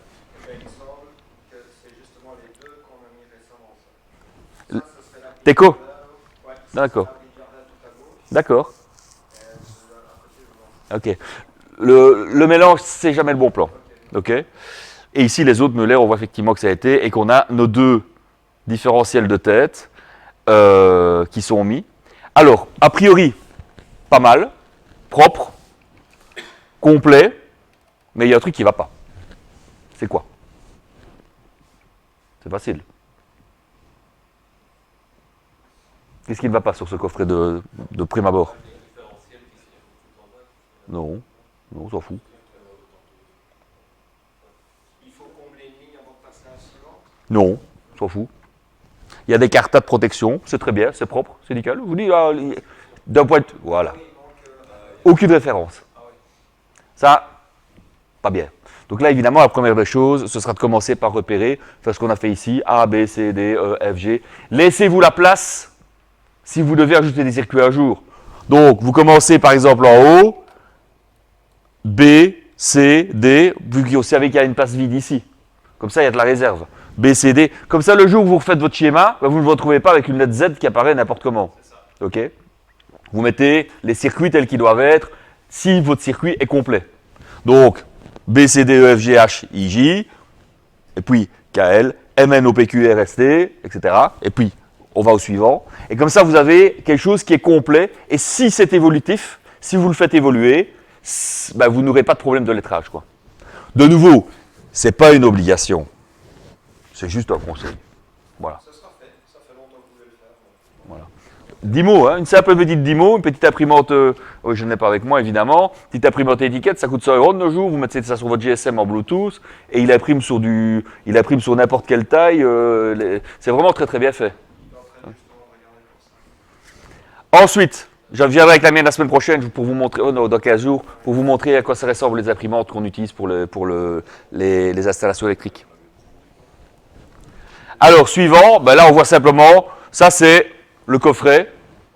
Et alors, ça, il y a un truc qu'il faut regarder, je ne le vois pas, le calibre. En général, ces petits coffrets-là, il y a un calibre qui vous permet de choisir la puissance que vous allez mettre, ou plus exactement le courant maximum. 40, 63, 63, 80 ou 20, 40. En général, vous pouvez choisir. Ça vous permet comme ça de faire des coffrets standards avec une mise à disposition de puissance qui va varier. Certaines personnes vont prendre peut-être le 40, d'autres vont prendre le 63, ce sera le même coffret pour eux. C'est important, parce qu'à terme, on parle de ne plus avoir de taxes sur les panneaux solaires en fonction justement de cette utilisation du réseau intempestif, mais de faire payer à tout le monde cet élément-là et de faire en fait un prix en fonction de la mise à disposition de la puissance disponible. Donc, si vous avez un coffret 40-63, vous faites le total, vous serez taxé plus si vous avez le 63 que le 40. C'est ce qu'il parle, hein. Il parle de ça prochainement. Maintenant, ce sera peut-être dans 5 ans, ce sera peut-être dans 10 ans, ou ils ne le feront peut-être jamais. Mais a priori, c'est ce qui remplacerait la taxe panneau solaire. C'est pas con. C'est pas con du tout. J'ai pas compris. On est taxé parce qu'on renvoie de l'électricité. À l'heure actuelle, oui. À l'heure actuelle, le principe, c'est quoi? C'est votre panneau solaire, vos panneaux solaires, comment est-ce qu'ils fonctionnent? Ils fabriquent, en fonction, maintenant par exemple, gris comme ça, si vous avez le plein soleil dessus, vu qu'il fait froid, ils vont donner à crever. Ils vont être quasiment à pleine puissance. À mon sens, même probablement à pleine puissance, vu que vous êtes à moins de 10 degrés. Bon. Ça veut dire quoi? C'est que vous êtes bien orienté, vous avez une bonne température, il donne ce qu'il faut. Peut-être si vous avez 4 kW crête installée, il va vous donner vos 4 kW. Pour le moment, vous êtes où? Vous êtes ici. Vous n'êtes pas à la maison à utiliser votre système. Donc si vous voulez que votre 4 kW, votre maison va peut-être utiliser à ce moment-là peut-être 1 kW. Le boiler est en route, la vaisselle se met peut-être en route, etc. Vous avez peut-être 1 ou 2 kW. Donc si vous voulez qu'il y a 2 kW en trop, au niveau puissance instantanée. Donc cette puissance, elle est d'abord utilisée dans la maison, et puis après, elle est renvoyée sur le réseau électrique. C'est le voisin qui en profite. Le premier à en profiter, c'est le voisin. Il ne faut pas se leurrer. Ou l'autre voisin de l'autre côté. Sauf s'il a des panneaux aussi. Là, à ce moment-là, peut-être à ce moment-là, il ne sera pas là non plus. Il va y avoir aussi cette puissance qui va retransiter. Le problème, c'est que quand vous êtes dans les quartiers résidentiels, ça veut dire en général les quartiers où il y a évidemment des maisons 4 façades, des beaux grands jardins, des beaux trucs. En général, c'est des gens qui ont un peu plus les moyens. Donc, des gens qui aussi travaillent en même temps que tous les autres pendant la journée, statistiquement. Vous vous retrouvez avec des quartiers entiers de personnes où il n'y a pas un chat pendant la journée et où vous avez peut-être 500 kW électriques ou 600 kW électriques sur quelques maisons qui ne sont pas utilisées puisqu'il n'y a personne qui est là et qui est renvoyé sur le réseau plus loin. Or, le problème, c'est que ces réseaux-là n'ont pas été calculés à l'époque pour que l'utilisateur terminal soit producteur. Vous pouvez avoir des retours de puissance qui parfois sont plus importants que la puissance qui est censée descendre. Ça peut arriver.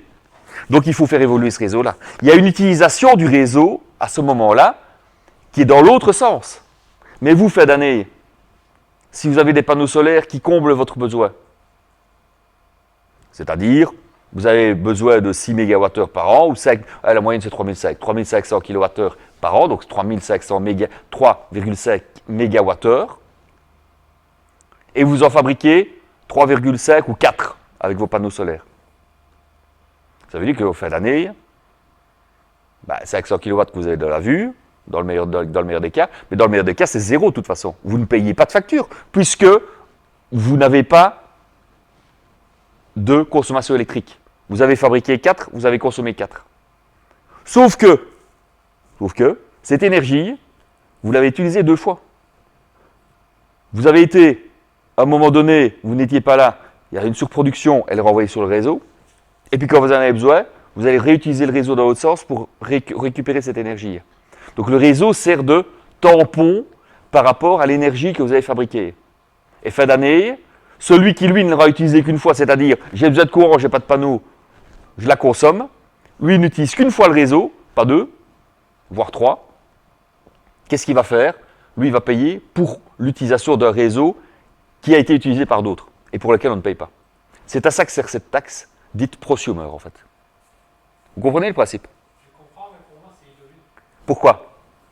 Je produis de l'électricité, donc je pourrais, je pense que ça se fait en France, et je revends à Reza par exemple. Oui. Oui, exact. Oui, oui, en Belgique, c'est faisable aussi. Si vous avez plus que 10 kW crête, vous êtes obligé effectivement d'avoir un compteur indépendant pour lequel cette énergie est revendue au réseau. Exact. Mais il faut justement, si on est un petit particulier, je pense que justement c'est la marge de on utilise le réseau de la boîte comparé à ce qu'on remet dessus, c'est normal qu'on paye. Par exemple, si on utilisait, c'était au-dessus de combien que vous avez dit qu'on pouvait être revendre Revendre à partir de 10 kW crête. voilà, kilowatt crête, ben, c'est normal que là on est rémunéré. On est quand même, on est dans le cadre d'installation déjà plus grosse. Hein. Payer la taxe du réseau, c'est énorme ce qu'on remet. Mais nous, ici, Oui. un petit particulier, il mettrait une petite quantité, mais il utilise le réseau, donc ça s'annule un peu et c'est normal qu'il paye. Oui, c'est-à-dire qu'il faut, depuis la libéralisation du marché il y a 16 ou 17, ou il y a 18 ans maintenant, qu'est-ce qui s'est passé? C'est qu'en fait, on a séparé l'énergie, la distribution d'énergie électrique en Belgique est en 3 parties. Partie production, partie transport, partie distribution. Donc, production, c'est Electrabel, c'est Lumineux, etc. avec ses centrales, hein, leurs centrales nucléaires ou l'éolien en mer ou les choses comme ça. La partie distribution, c'est quoi? C'est les câbles. Elia et Reza, Ores, tous ceux qui amènent l'électrocourant chez vous par les câbles. Et le troisième, c'est quoi? C'est la distribution. C'est le négociant, si vous voulez, qui va aller dire je vais acheter de l'énergie là, je vais acheter de l'énergie là, je vais acheter de l'énergie là pendant l'année, et je vais la revendre à mes clients. Ça, c'est la partie distribution, donc le compteur, en gros. Okay, c'est les 3 parties indépendantes qui sont là pour différencier et pour libéraliser, entre guillemets, le marché, pour le fait qu'on puisse avoir le choix de la personne qui va nous vendre l'énergie. C'est à ça que ça sert. En gros, qu'est-ce qui est libéralisé réellement? C'est la distribution et la fabrication. Parce que le transport, il n'y a pas un opérateur indépendant qui est arrivé sur le marché en 2004 pour dire maintenant, moi je transporte le courant de la centrale nucléaire jusqu'au particulier. Non, on a utilisé le réseau électrique existant qui appartient à Elia pour ce qui est grosse puissance et pour tout ce qui est petite puissance, comme ce qui arrive chez vous, suivant la région où vous êtes, c'est Reza ou Ores ou que sais-je, ou dans le Luxembourg, je ne sais plus ce que c'est. Okay, donc ça, évidemment, ce câblage-là, on n'a pas su le modifier et on n'a pas su le privatiser. Donc résultat, eux, ils n'ont pas reçu, ils ne reçoivent pas d'argent directement de la part de l'utilisateur. C'est via la distribution, c'est le circuit de distribution à qui on facture l'utilisation du réseau. Donc quand vous recevez votre facture fin d'année, qu'est-ce qui se passe? Vous avez une partie pour la fabrication, on va dire les taxes, c'est principalement une partie pour les taxes, hein. Une partie pour le transport et une partie pour la distribution, de manière indépendante. Et donc dans cette utilisation-là, cette utilisation de votre réseau électrique liée au fait que des fois vous avez pompé, des fois vous allez injecter, eh bien, il y a une surutilisation, alors que la facture que vous recevez fin d'année, elle est globale. Elle est en fonction de l'énergie que vous avez composée. Si vous aviez une taxe indépendante, une facturation qui est indépendante, j'ai utilisé le réseau pour autant, j'ai utilisé autant d'énergie et j'ai utilisé tel opérateur. Ok, mais ici la taxation, la facturation, elle se fait sur j'ai consommé combien, en fonction de ce que j'ai consommé, je suis en plus, on me ponctionne une partie qui va aller au réseau électrique et une partie qui va aller à l'État pour les taxes. C'est en fonction de ma consommation. Mais si ma consommation est nulle, vu que j'ai les panneaux solaires, entre guillemets nulle, plus moins, forcément je ne paie plus rien, ni à l'État, ni aux transporteurs. Et ça ne va pas, ça ne plaît pas aux gens. Et à juste titre, puisqu'en plus vous utilisez plus le réseau quand vous avez des panneaux solaires. J'ai facile de dire ça, j'ai 2 maisons avec deux installations à panneaux solaires indépendantes, que j'ai fait moi-même et où je n'ai rien demandé à personne. Mais malgré tout, je paye la taxe et je veux bien la payer sans aucun problème. Il n'y a rien à faire quand on paye des taxes, c'est qu'on a gagné sa vie. C'est normal. Mais il n'y a pas moyen de séparer. C'est-à-dire C'est-à-dire que l'énergie que je produis, soit je stocke, soit je la Oui, ça c'est une autre solution. C'est une autre solution, effectivement. Pardon? Stocker autant d'énergie, ça risque de... Ça l'est. Ça l'est, et c'est d'ailleurs pour ça que ça coûte assez cher. Mais c'est faisable. Et c'est ce vers quoi on essaye de nous pousser pour éviter d'utiliser le réseau comme tampon. Donc qu'est-ce qu'on fait? On a un mur, on a notamment le mur Tesla, vous avez peut-être déjà entendu parler de ce truc-là. C'est en fait des batteries lithium-ion, qui sont en général, je crois, si je me souviens bien, en plus des batteries qui sont recyclées venant de voitures, que l'on met dans un beau mur bien design, et qui a une certaine capacité de stockage. Et qu'est-ce que vous faites? Lorsque vous fabriquez, vous stockez cette énergie dans le mur, si vous ne l'utilisez pas. Si vous l'utilisez, à ce moment-là, elle est utilisée à la minute. Et si, à un moment donné, vous n'avez plus suffisamment de production, eh bien cette énergie, on va d'abord la chercher dans le tampon, pour éviter d'aller chercher dans le réseau. OK? C'est une solution, ça évite de ne pas payer la taxe. La taxe étant assez faible actuellement, en Wallonie, c'est intéressant, effectivement, de ne pas en avoir de mur Tesla. En Flandre, puisque l'énergie, dans l'autre sens, n'est plus comptée, ça, c'est peut-être plus intéressant de commencer à envisager le mur Tesla. Le mur Tesla équivalent, ouais, Tesla parce que c'est le plus connu, mais il y en a des tas des fabricants. Et ça permet comme ça d'amortir le réseau. Enfin, plus exactement, d'amortir le choc sur le réseau. Je ne suis pas convaincu que d'un point de vue écologique, c'est la solution. Hein. D'un point de vue écologique, c'est monstrueux ce que ça pollue. Hein. La bouffe avec des batteries lithium. Ça pollue pas le lithium, vraiment. Exactement, c'est le problème. Alors maintenant, il y a des filières de plus en plus qui vont apparaître pour le recyclage, mais à l'heure actuelle, ça a une énergie grise, ce système, monstrueuse. Alors que le réseau électrique, à l'heure actuelle, a des soucis à certains endroits, mais c'est simplement parce que le législateur, plus exactement le gérant, le gestionnaire de ce réseau-là, a du mal à investir suffisamment d'argent pour le maintenir. Vous comprenez? Oui, je comprends. Je me rappelle, je crois que c'était en 2016 ou 2017, il y a eu une aide de l'État en Flandre. Oui, oui, oui, de murs, exact. Mais je comprends pas pourquoi ils ont fait ça en Wallonie. Pourquoi quoi? On fait pas ça en Wallonie pour les panneaux solaires. Parce qu'on a déjà, il y a déjà tellement de primes un peu dans tous les sens et il y a déjà tellement un trou budgétaire dans la région wallonne qu'ils ne savent pas investir dans tout. Et ce n'est pas une priorité, je crois. C'est d'ailleurs pour ça qu'ils ont préféré taxer les détenteurs de panneaux solaires. C'était plus simple.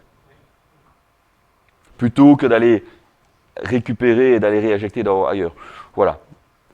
Mais à l'heure actuelle, je peux vous dire, avec ou sans panneau, avec ou sans prime, plus exactement avec panneau, même avec ou sans prime, payer la taxe n'est pas un gros problème.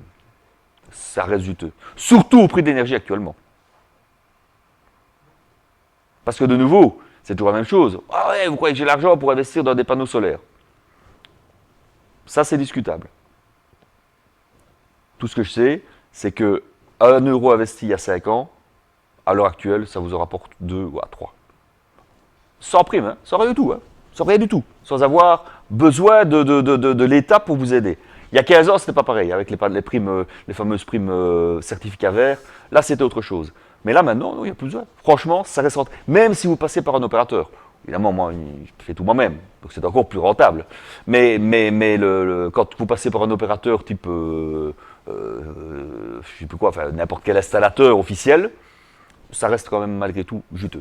J'aurais préféré qu'ils fassent une aide pour les particuliers, pour les faire leur chantier de train de la con. C'est pas la même chose, on n'est pas dans le même circuit. Et des aides pour les particuliers et pour les panneaux solaires, il y en a eu beaucoup. C'est ce qui pose problème à l'heure actuelle d'un point de vue budgétaire, avec les fameux certificats verts qui sont passés de 15 à 10 ans. Ça, c'est un autre problème. Il y a eu un problème de gestion politique à ce niveau-là. Clairement, merci les écolos. Et donc, déjà, ce problème-là, hors des pattes maintenant, puisque maintenant, ils ont supprimé les certificats verts pour 5 ans, ça va leur permettre, et que les derniers à avoir investi dans ce genre de choses reçoivent maintenant leur certificat vert, ils sont tranquilles, ça ne leur coûtera plus. L'étape suivante, effectivement, ça va être soit d'arrêter d'autoriser les gens à avoir l'utilisation dans les deux sens, et donc ça veut dire une suppression de cette taxe. Une installation à l'heure actuelle, Tesla, coûte si vous voulez quelque chose d'équilibré, va vous coûter plusieurs milliers d'euros, 7-8 000 euros. Il va de soi que si on ne peut plus compter sur l'énergie du réseau, on a plus cette taxe, donc on gagne 300 euros ou 400 ou 500 euros par an, mais on perd l'énergie que l'on réinjecte. Donc vous avez intérêt à ce moment-là à investir cette somme dans les murs. Mais d'un point de vue écologique, contrairement aux panneaux solaires, c'est une ineptie totale. Mais ça, de nouveau, je suis écolo dans l'âme, je ne suis pas scientifique. Je suis scientifique, je ne suis pas écologie scientifique, je ne suis pas éconologue. Je ne suis pas économiste et écologiste et politicien. Parce que clairement, c'est toujours une question de pognon derrière, il ne faut pas se leurrer. Ce n'est pas une question écologique.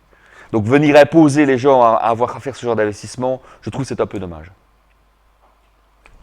Mais ça regarde que moi, hein. De nouveau, vous pouvez avoir le point de vue que vous voulez, et quoi qu'il arrive, chacun a son point de vue en ce domaine qui doit être respecté, hein, bien sûr.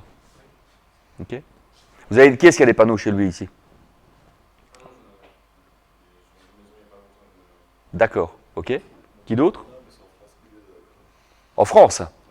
Bon, c'est pas un problème, que ce soit en France ou en Belgique, ça changerait. Le soleil fonctionne aussi bien en France qu'en Belgique. Hein. D'accord. Qui d'autre? Personne d'autre? Non? Donc à part M. Sortino qui va en installer bientôt. Et qui en plus saura les installer lui-même. C'est une toiture plate ou une toiture en pente? C'est une toiture diamant. D'accord. Ça par contre c'est la merde. Pour deux choses. La première, il faut la mise en œuvre.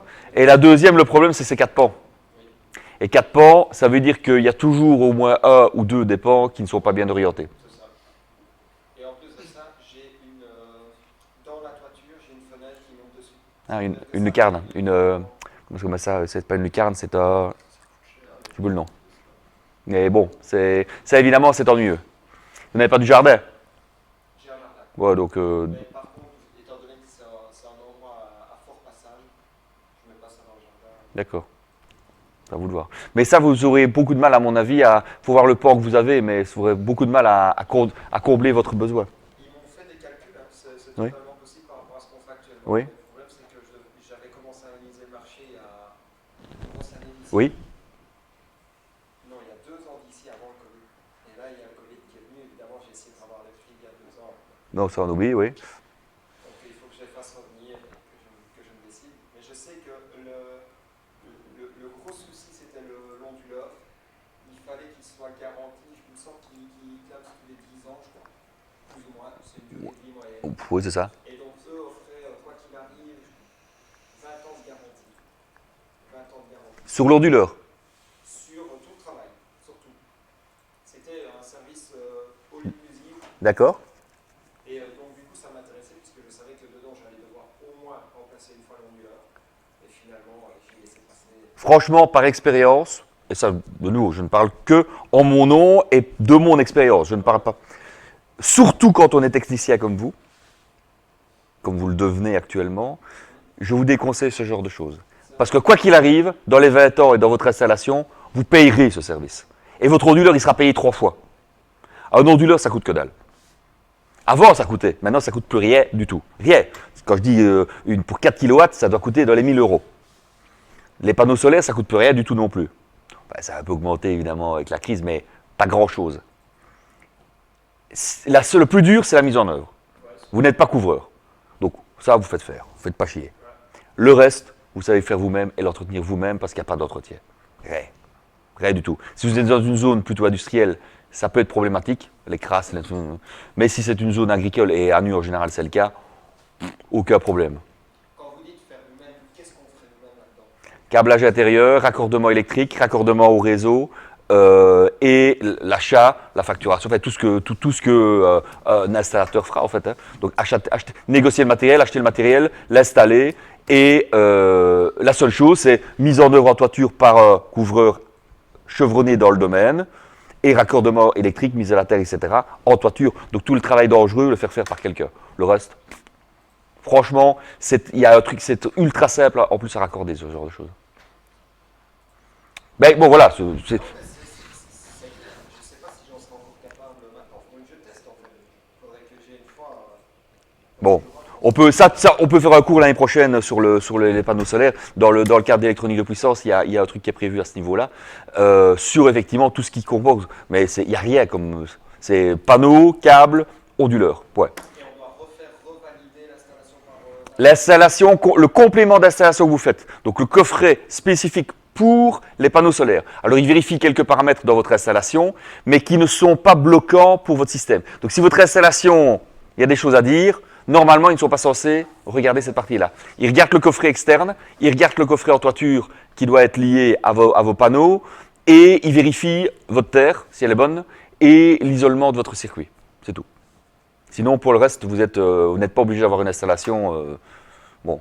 Maintenant, encore une fois, vous faites tout d'un coup. C'est une seule visite. Vous mettez tout aux normes, vous faites visiter, et pour les panneaux solaires, et pour l'aimant. Ça ne fera qu'une visite comme ça. Voire deux s'il y a des remarques. Et on met pas de contrôleur de charge. Pardon? Le contrôleur de charge en rejetant. Qu'est-ce que vous appelez un contrôleur de charge? Quelque chose pour garder une puissance constante. Donc même s'il y a un soleil qui arrive à vous, Oui. je crois que Non. Ça, à ce niveau-là, l'onduleur, lui, ce qu'il va renvoyer, c'est qu'il va renvoyer ce qu'il peut renvoyer. Vous avez 4 kW qui est donné pour le moment parce que vous êtes plein soleil et qui fait frais. Dans 5 minutes, ce sera peut-être 3 kW et demi parce qu'il n'y a pas un nuage qui passe, ou peut-être 1 kW. C'est instantané. La puissance, elle est renvoyée. Donc, il n'y a pas de possibilité de contrôler la charge. Mais sinon, en hiver, comme vous dites que vous en avez, est-ce que ça sert vraiment? Ça marche mieux en hiver qu'en été. Ah oui. Pourquoi? Voilà. En fait, la température du panneau, il n'y a rien à faire. Quand il fait moins 10, un panneau, c'est noir. Chaleur, noir, ça surchauffe. Enfin, soleil, noir, ça surchauffe. En été, ça surchauffe beaucoup plus qu'en été. Qu'en hiver. Et donc, ça veut dire que le rendement sera bien meilleur. Pardon? Même s'il n'y a pas de soleil? Ah non, non, non, soleil équivalent. C'est pas une question de soleil, c'est une question de luminosité. À luminosité équivalente. Maintenant, un plein soleil qui va péter dessus en hiver, un plein soleil qui va péter dessus en été, ce sera la même chose. Hormis le fait que le rendement diminue par la température. Mais il y a aussi une chose. Un soleil qui est juste en face, un rayon solaire à angle droit, est bien plus performant qu'un angle... Bon. Or, en hiver, c'est comme ça, par rapport à vos panneaux, idéalement. En été, c'est comme ça, par rapport à vos panneaux. Il n'y a vraiment qu'au solstice, pas au solstice, autant pour moi, aux équinoxes, donc équinoxe, sous-entendu, printemps et automne, donc 23 septembre, 23 mars, c'est à ce moment-là que vous êtes dans le meilleur angle par rapport aux toitures que l'on a ici en Belgique, qui sont de l'ordre de 30 degrés, et il s'avère que le soleil est à 30 degrés à cet équinoxe. Okay. Ah oui, mais ça c'est des systèmes indépendants où vous pouvez effectivement, avec les suiveurs solaires, c'est pour ça que je parlais de ça pour le soleil, pour le jardin, c'est l'idéal évidemment. Le suiveur solaire, c'est quoi? C'est un système sur un mât, mobile, qui dès le matin le suit jusqu'au soir et qui le met dans le bon angle du soleil, en fonction de la neige. C'est évidemment la solution ultime. Ça, on est d'accord. Ben, pas forcément. Pas forcément. Par rapport justement au rendement que vous allez avoir, vous allez peut-être pouvoir récupérer assez vite votre système. De nouveau, une question de mise en œuvre. Parce qu'évidemment, le problème, c'est la prise au vent. Hein. Ces bazars-là, comme si vous êtes plus haut, etc., ça veut dire que l'ancrage dans le sol, c'est 2 mètres cubes de béton minimum. Hein. Je pense que les rafales, quand c'est tapé, il y a beaucoup de temps. Voilà. Exactement, typiquement. Tu allais voir ton panneau solaire à terre, Exactement, mais c'est pas le panneau le problème. Le problème, le panneau cassé, c'est pas grave. C'est le suivant, il y a pas bien, ça. Pas bien du tout, ok? Mais les panneaux, effectivement, en hiver, fonctionnent mieux qu'en hiver, la plupart qu'en été. Pour le moment, c'est l'idéal. On est quasiment en mars, donc le soleil, par rapport à votre angle, vous êtes quasiment à angle droit, et il fait 5-6 degrés. Donc ça veut dire que votre rendement de panneau est nickel. Pour le moment, vous produisez plus qu'en plein milieu du mois de juillet ou qu'en plein milieu du mois de septembre.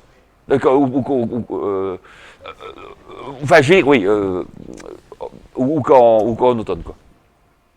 C'est maintenant que ça marche le mieux. Voilà. Oui. À l'heure actuelle, non. Chez moi, non, parce que je suis un gros consommateur. Mais normalement, d'ici 2 mois, ce sera le cas. Je serai normalement à l'équilibre. Parce que j'ai ce qu'il faut. Le problème, c'est que ma toiture, je suis en train de finir de l'isoler. Il y a une partie toiture en pente, toiture plate. J'ai fait celle en pente, il faut que je fasse celle en toiture plate. Je devais le faire en mois d'avril l'année passée et puis au mois de juillet. Je ne sais pas si vous vous souvenez un petit peu ce qui s'est passé au mois de juillet et en avril. Enfin, surtout au mois de juillet. Un petit peu, oui, un petit peu trop d'eau là, vous voyez. Donc, ce qui veut dire que faire une isolation de toiture quand il pleut à verse, c'est un peu compliqué. Et oui, bien sûr. Bien sûr. Là, à ce moment-là, il faut mettre des supports pour les mettre, à 30 degrés. Eh bien, il fut un temps où on préconisait uniquement le sud. Maintenant, même le nord, on peut, au prix des, parce qu'en fait, à l'époque, les panneaux coûtaient cher. Maintenant, même si, comme ils ne coûtent pas cher, ils coûtent beaucoup moins cher, on peut même mettre des panneaux au nord avec des systèmes d'optimisation qui vont réguler. Si vous n'avez même pas moins de luminosité, forcément, vous aurez moins de luminosité plein nord que plein sud, toujours. Ça vous permet comme ça d'équilibrer avec des optimiseurs au niveau du panneau. Vous savez jouer sur le courant et la tension, de manière à ce que votre réseau, si même il n'a pas la même luminosité, la même puissance, il permettra de s'adapter et de donner la meilleure des puissances, même quand il y a peu de soleil en hiver.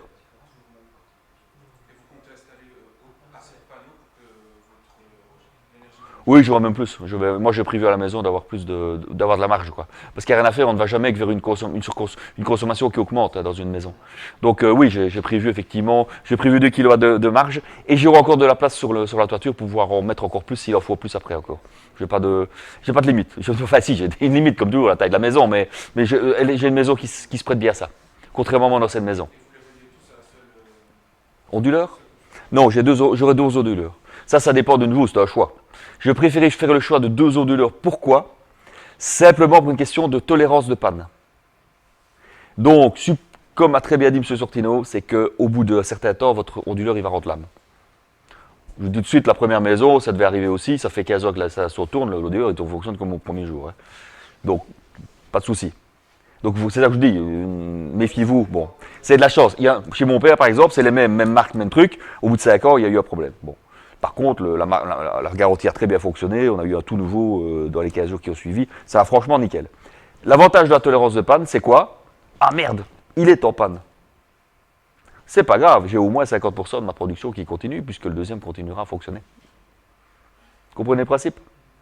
Mais ça, de nouveau, c'est une réflexion que j'ai eue. Ça coûte un petit peu plus cher, mais au moins vous êtes sûr que vous ne perdez pas 50% de votre puissance. Mais voilà. J'ai tendance des fois à prendre trop de sécurité, je le sais. Je suis parfois un peu psychopathe, je le sais. Mais voilà, c'est un choix et c'est une réflexion. Je comprends qu'il y en a qui tiquent là-dessus parce qu'il y a un surcoût. Clairement. Mais faisant tout moi-même, c'est pas un surcoût si important que ça. Comprenez, c'est toujours la même chose. Voilà, il faut faire des choix dans la vie, des choix qui sont souvent liés d'abord avant tout. Plus de sous, c'est pas grave, on fera ailleurs, on fera à un autre moment. Ça y est faire. Ok? Bon, tout ça nous éloigne de ce que j'expliquais, donc notre coffret ici. Alors, on a toujours le coffret de tout à l'heure. Donc ici, effectivement, on a le détail de tous les départs. Donc, qu'est-ce qu'on voit? Ce sont donc des contacteurs, ok, des systèmes de contacteurs qui vous permettent de faire passer du 230 volts, 16 ampères apparemment. Donc, il y a déjà moyen de faire fonctionner pas mal. Normalement, on en met un par circuit d'éclairage. Donc, un par pièce, c'est l'idéal. Quand vous rentrez dans une pièce, le but, c'est de pas l'allumer et que toute la maison s'allume. Forcément, ok? Sauf quand Alexa est là. Alexa, allume la lumière. Tout s'allume, mais ça, c'est de la domotique, ça. C'est rien à voir. Donc, ici, votre système, vous avez effectivement tous les départs. On voit qu'il y a un système complémentaire qui a été mis. Alors, pourquoi? Est-ce qu'ils n'avaient plus sous la main, ils en ont mis un autre? Ou est-ce que c'est un autre circuit qui alimente tout à fait autre chose pour le séparer? Ça, on n'en sait rien. De nouveau, pas de référencement. Donc, voilà. Ça alimente des trucs, quoi. Mais quoi? Alors, ensuite, circuit suivant, on voit effectivement bien tous les circuits, donc circuit A, B, C, D, enfin, ou B, C, D, E, F, G, H, avec 16 ampères, 20 ampères, 20 ampères, 20 ampères, 20 ampères, 20 ampères, 20 ampères, 20 ampères. Donc ça veut dire, plus que probablement que le premier comporte de l'éclairage et pas les suivants. Et si c'est le cas, c'est une faute. Exact. Quand je dis éclairage, c'est éclairage fixe. Hein. Donc, ça, éclairage. La petite lampe de secours, la petite lampe indirecte que vous mettez près de votre feu ou près de votre TV ou au-dessus de votre sofa, elle est branchée dans la prise, elle ne compte pas pour un éclairage. Hein. C'est important à savoir aussi. Parfois, ça peut être utile de se dépatouiller. Ah, c'est pas de l'éclairage, c'est une prise. Bon, faut pas trop jouer avec le système, mais il y a quand même toujours moyen de... Ok ? Je comprends pas pourquoi ça a été. Vous avez dit que si c'est juste le premier qui est pour l'éclairage, c'est bon. C'est-à-dire que, comment est-ce que je vois ça? Le premier... Ah non, pardon, c'était l'autre photo, c'est pour ça. Donc, si vous voyez, c'est marqué ici en dessous, je vais faire un petit zoom, comme ça vous verrez plus. Voilà. Si vous regardez sur le premier ici en dessous, vous avez C16, 2.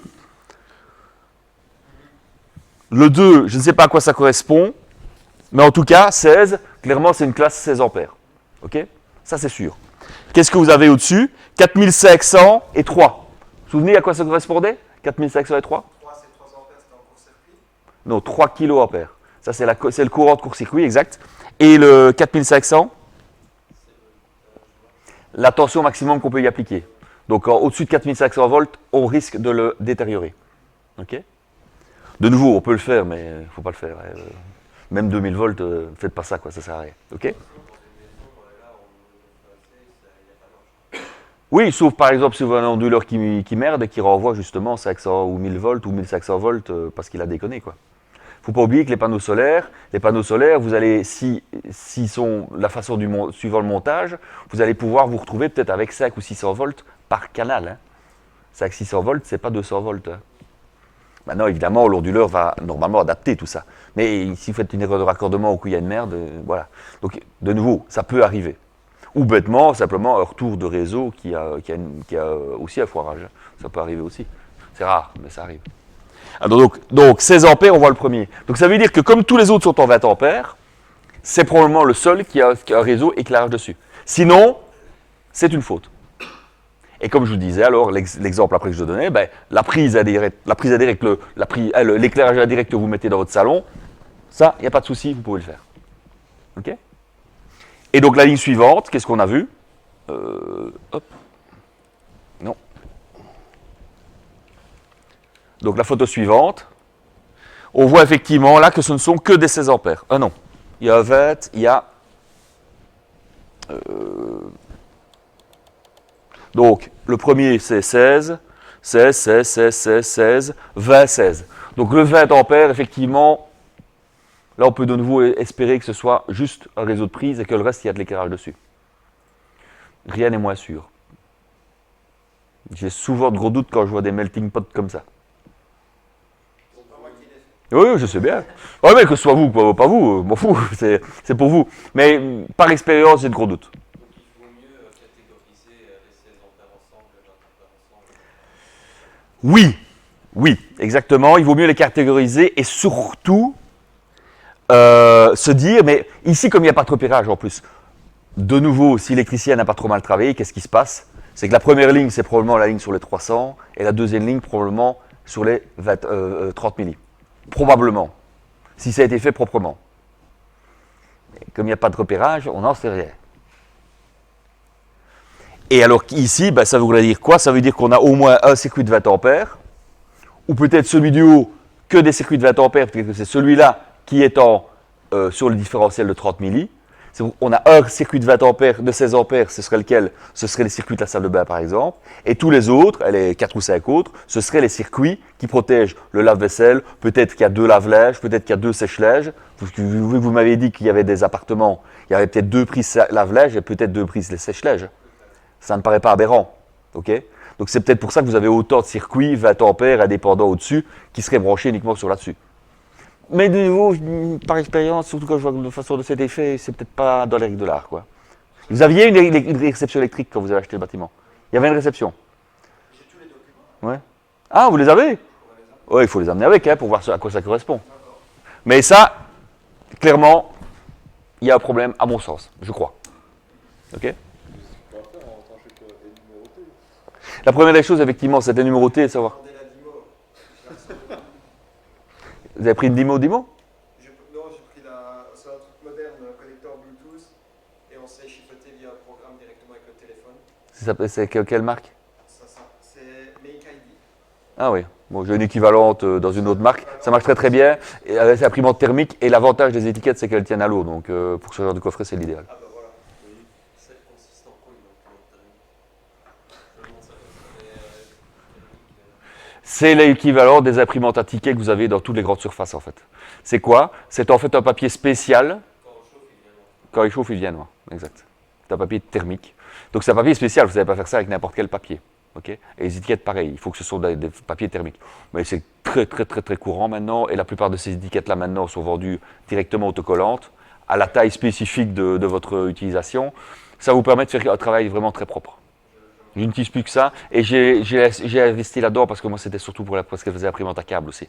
Vous avez également des étiquettes spéciales, qui vous permettent, en fonction du pliage, de se mettre autour des câbles, et donc vous pouvez avoir un élément qui est propre, et bien imprimé quand vous faites. Ah, c'est fait pour. C'est pour ça que j'ai investi dans celle-là. Elle va vraiment très très très très bien. Mais ça, bon, c'est une bêtise. Ah ben voilà, on arrive au bout de vos photos.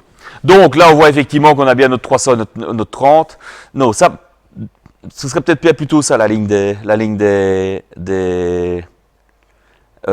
30 mA. Quoique non, il y a 32 ampères là. D'ailleurs, il a une couleur différente, il est mauve. 32 ampères, donc ça veut dire quoi ça? Qu'est-ce qu'on a dit tout à l'heure? C'est pourquoi? Notre 32 ampères, c'est vraiment, il faut vraiment être sûr qu'on veut tuer quelqu'un alors. Alors? Non. Non. Qu'est-ce qui consomme à crever dans une maison? On l'a vu tout à l'heure. La pièce électrique, l'élément électrique qui consomme le plus dans votre maison, c'est quoi? Pardon? La taque électrique, exact. Qui est indépendante et elle doit être mise indépendante. Et d'ailleurs, la prise qu'on utilise est une prise spéciale. C'est pas une prise simple à deux broches. Hein. C'est en général une boîte spéciale avec un gros câble qui repart de cette boîte-là. C'est à être complètement indépendant. Attention, hein, c'est primordial. Maintenant, de nos jours, quand on a le gaz, on évite ce genre de plaques. Et inversement, si vous avez des plaques à induction, ça peut être intéressant d'avoir toujours du 32 ampères. Parce que ça veut dire que comme la plaque à induction est un élément avec un rendement et pour une puissance équivalente, un peu comme l'équivalent du LED et d'une lampe à incandescence, bah, si vous avez la même puissance disponible à l'induction, ça veut dire que vous allez chauffer ça de manière beaucoup plus rapide encore qu'avec du gaz. C'est la seule chose qui soit bluffant par rapport au gaz, c'est les taques à induction. À condition évidemment d'avoir des poêles qui soient compatibles à l'induction. Qu'est-ce qu'il faut pour que ce soit compatible? Et ça, je vous ai donné la solution déjà au cours de l'électricité la première fois. Pour que ça marche, il faut quoi? Il faut un métal qui soit quoi? Comment est-ce que ça marche? Le principe de l'induction. Exact. Exact. Ça doit être un ferromagnétique qui est utilisé. Donc, si c'est de l'inox, ça ne marche pas. Si c'est de l'aluminium, ça ne marche pas. Si c'est du cuivre, ça ne marche pas trop. Qu'est-ce qu'il faudrait? Non, parce qu'ils mettent un truc dedans. Qu'est-ce qui est ferromagnétique? Ferromagnétique, donc qui a la capacité de magnétisme ou d'acquérir ou de devenir un aimant. Non. C'est le cours d'électricité de premier quadri. On a 4 éléments ferromagnétiques, 4 éléments chimiques qui permettent de le faire. Le fer, nickel, cobalt, terre rare. Vous vous souvenez quand même, ça c'est un truc du premier quadri, ça. Hein, fer, nickel, cobalt, terre rare. Les terres rares, molybdène, c'est le néodyme, etc. Okay, il n'y a que ça qu'avec ça que ça marche. En général, c'est du fer, bêtement, qu'on met dans la plaque en dessous. Hein. C'est ce qui coûte le moins cher. Bon. À l'inox, ça ne marche pas. Étonnamment, alors que dans un acier inoxydable, il y a quand même normalement une part de fer, je pensais. Mais apparemment, non. Okay, donc acier inoxydable, ça ne marche pas, c'est pas ferromagnétique. Sinon, tout ce qui est fer, donc fer, nickel, cobalt, ça marche. Et en général, je vous dis, c'est une plaque de fer qu'on met en dessous de même de vos poêles Tefal. OK? Donc, ça, c'est bon. OK. Ben, pour la fois prochaine, vous amenez tous vos plans, et comme ça, on peut regarder tous ensemble, faire un petit tour, si ça vous dit, de ce qu'il en est. Et donc, vous avez la première page qui est faite pour votre coffret. Vous faites la même chose pour la fois prochaine, pour vos propres coffrets. Pardon? Mais c'est pas grave. L'avantage en travaillant comme ça, s'il est modifié, c'est très simple d'aller refaire la correction après. Hein. Monsieur, c'est tout ce que vous mettez en deuxième page. J'ai pas compris ce qu'on met en deuxième page. En deuxième page, à ce moment-là, on va mettre la liste. On mettra la liste de tous les circuits. Une liste écrite dans Word. Pas dans Word, dans ce programme-là, reprenons circuit A, c'est quoi? Circuit B, c'est ça, circuit C, etc. Ce que ça reprend, ok? Chambre 2, living, les pièces que ça reprend, ok? Ce qui était noté tout à l'heure, d'ailleurs, sur les disjoncteurs, quoi, en gros. Ça, c'est sur la deuxième page. Troisième page, on commence le plan. Le plan d'implantation de votre maison. Je dis, ça ne doit pas être à l'échelle, hein. Si votre étage est carré, faites-le plus ou moins carré. Vous avez une pièce là, une pièce là, une pièce là, une pièce là. Faites la répartition, c'est pas obligatoirement au centimètre. C'est mieux si c'est un plan d'architecte, mais si ce n'est pas le cas, c'est pas grave. Tant que vous avez une pièce, tant que vous avez un dessin qui représente la pièce dans laquelle vous avez l'implantation à étudier. Et puis, dans ce carré, vous avez la porte, essayez de montrer toujours le sens d'ouverture de la porte, c'est plus utile, et vous mettez tous les points, toutes les prises, là où il y a des prises. Là où il y a des interrupteurs, et là où il y a de l'éclairage. En général, c'est ce qu'on rencontre le plus souvent dans les pièces. Okay. Accessoirement, ce qui n'est pas inintéressant de faire, c'est également si vous avez un réseau structuré. Donc, un réseau UTP, par exemple, réseau de câbles, ou un réseau coaxial, ou les deux. Ce n'est pas inintéressant de le renseigner aussi.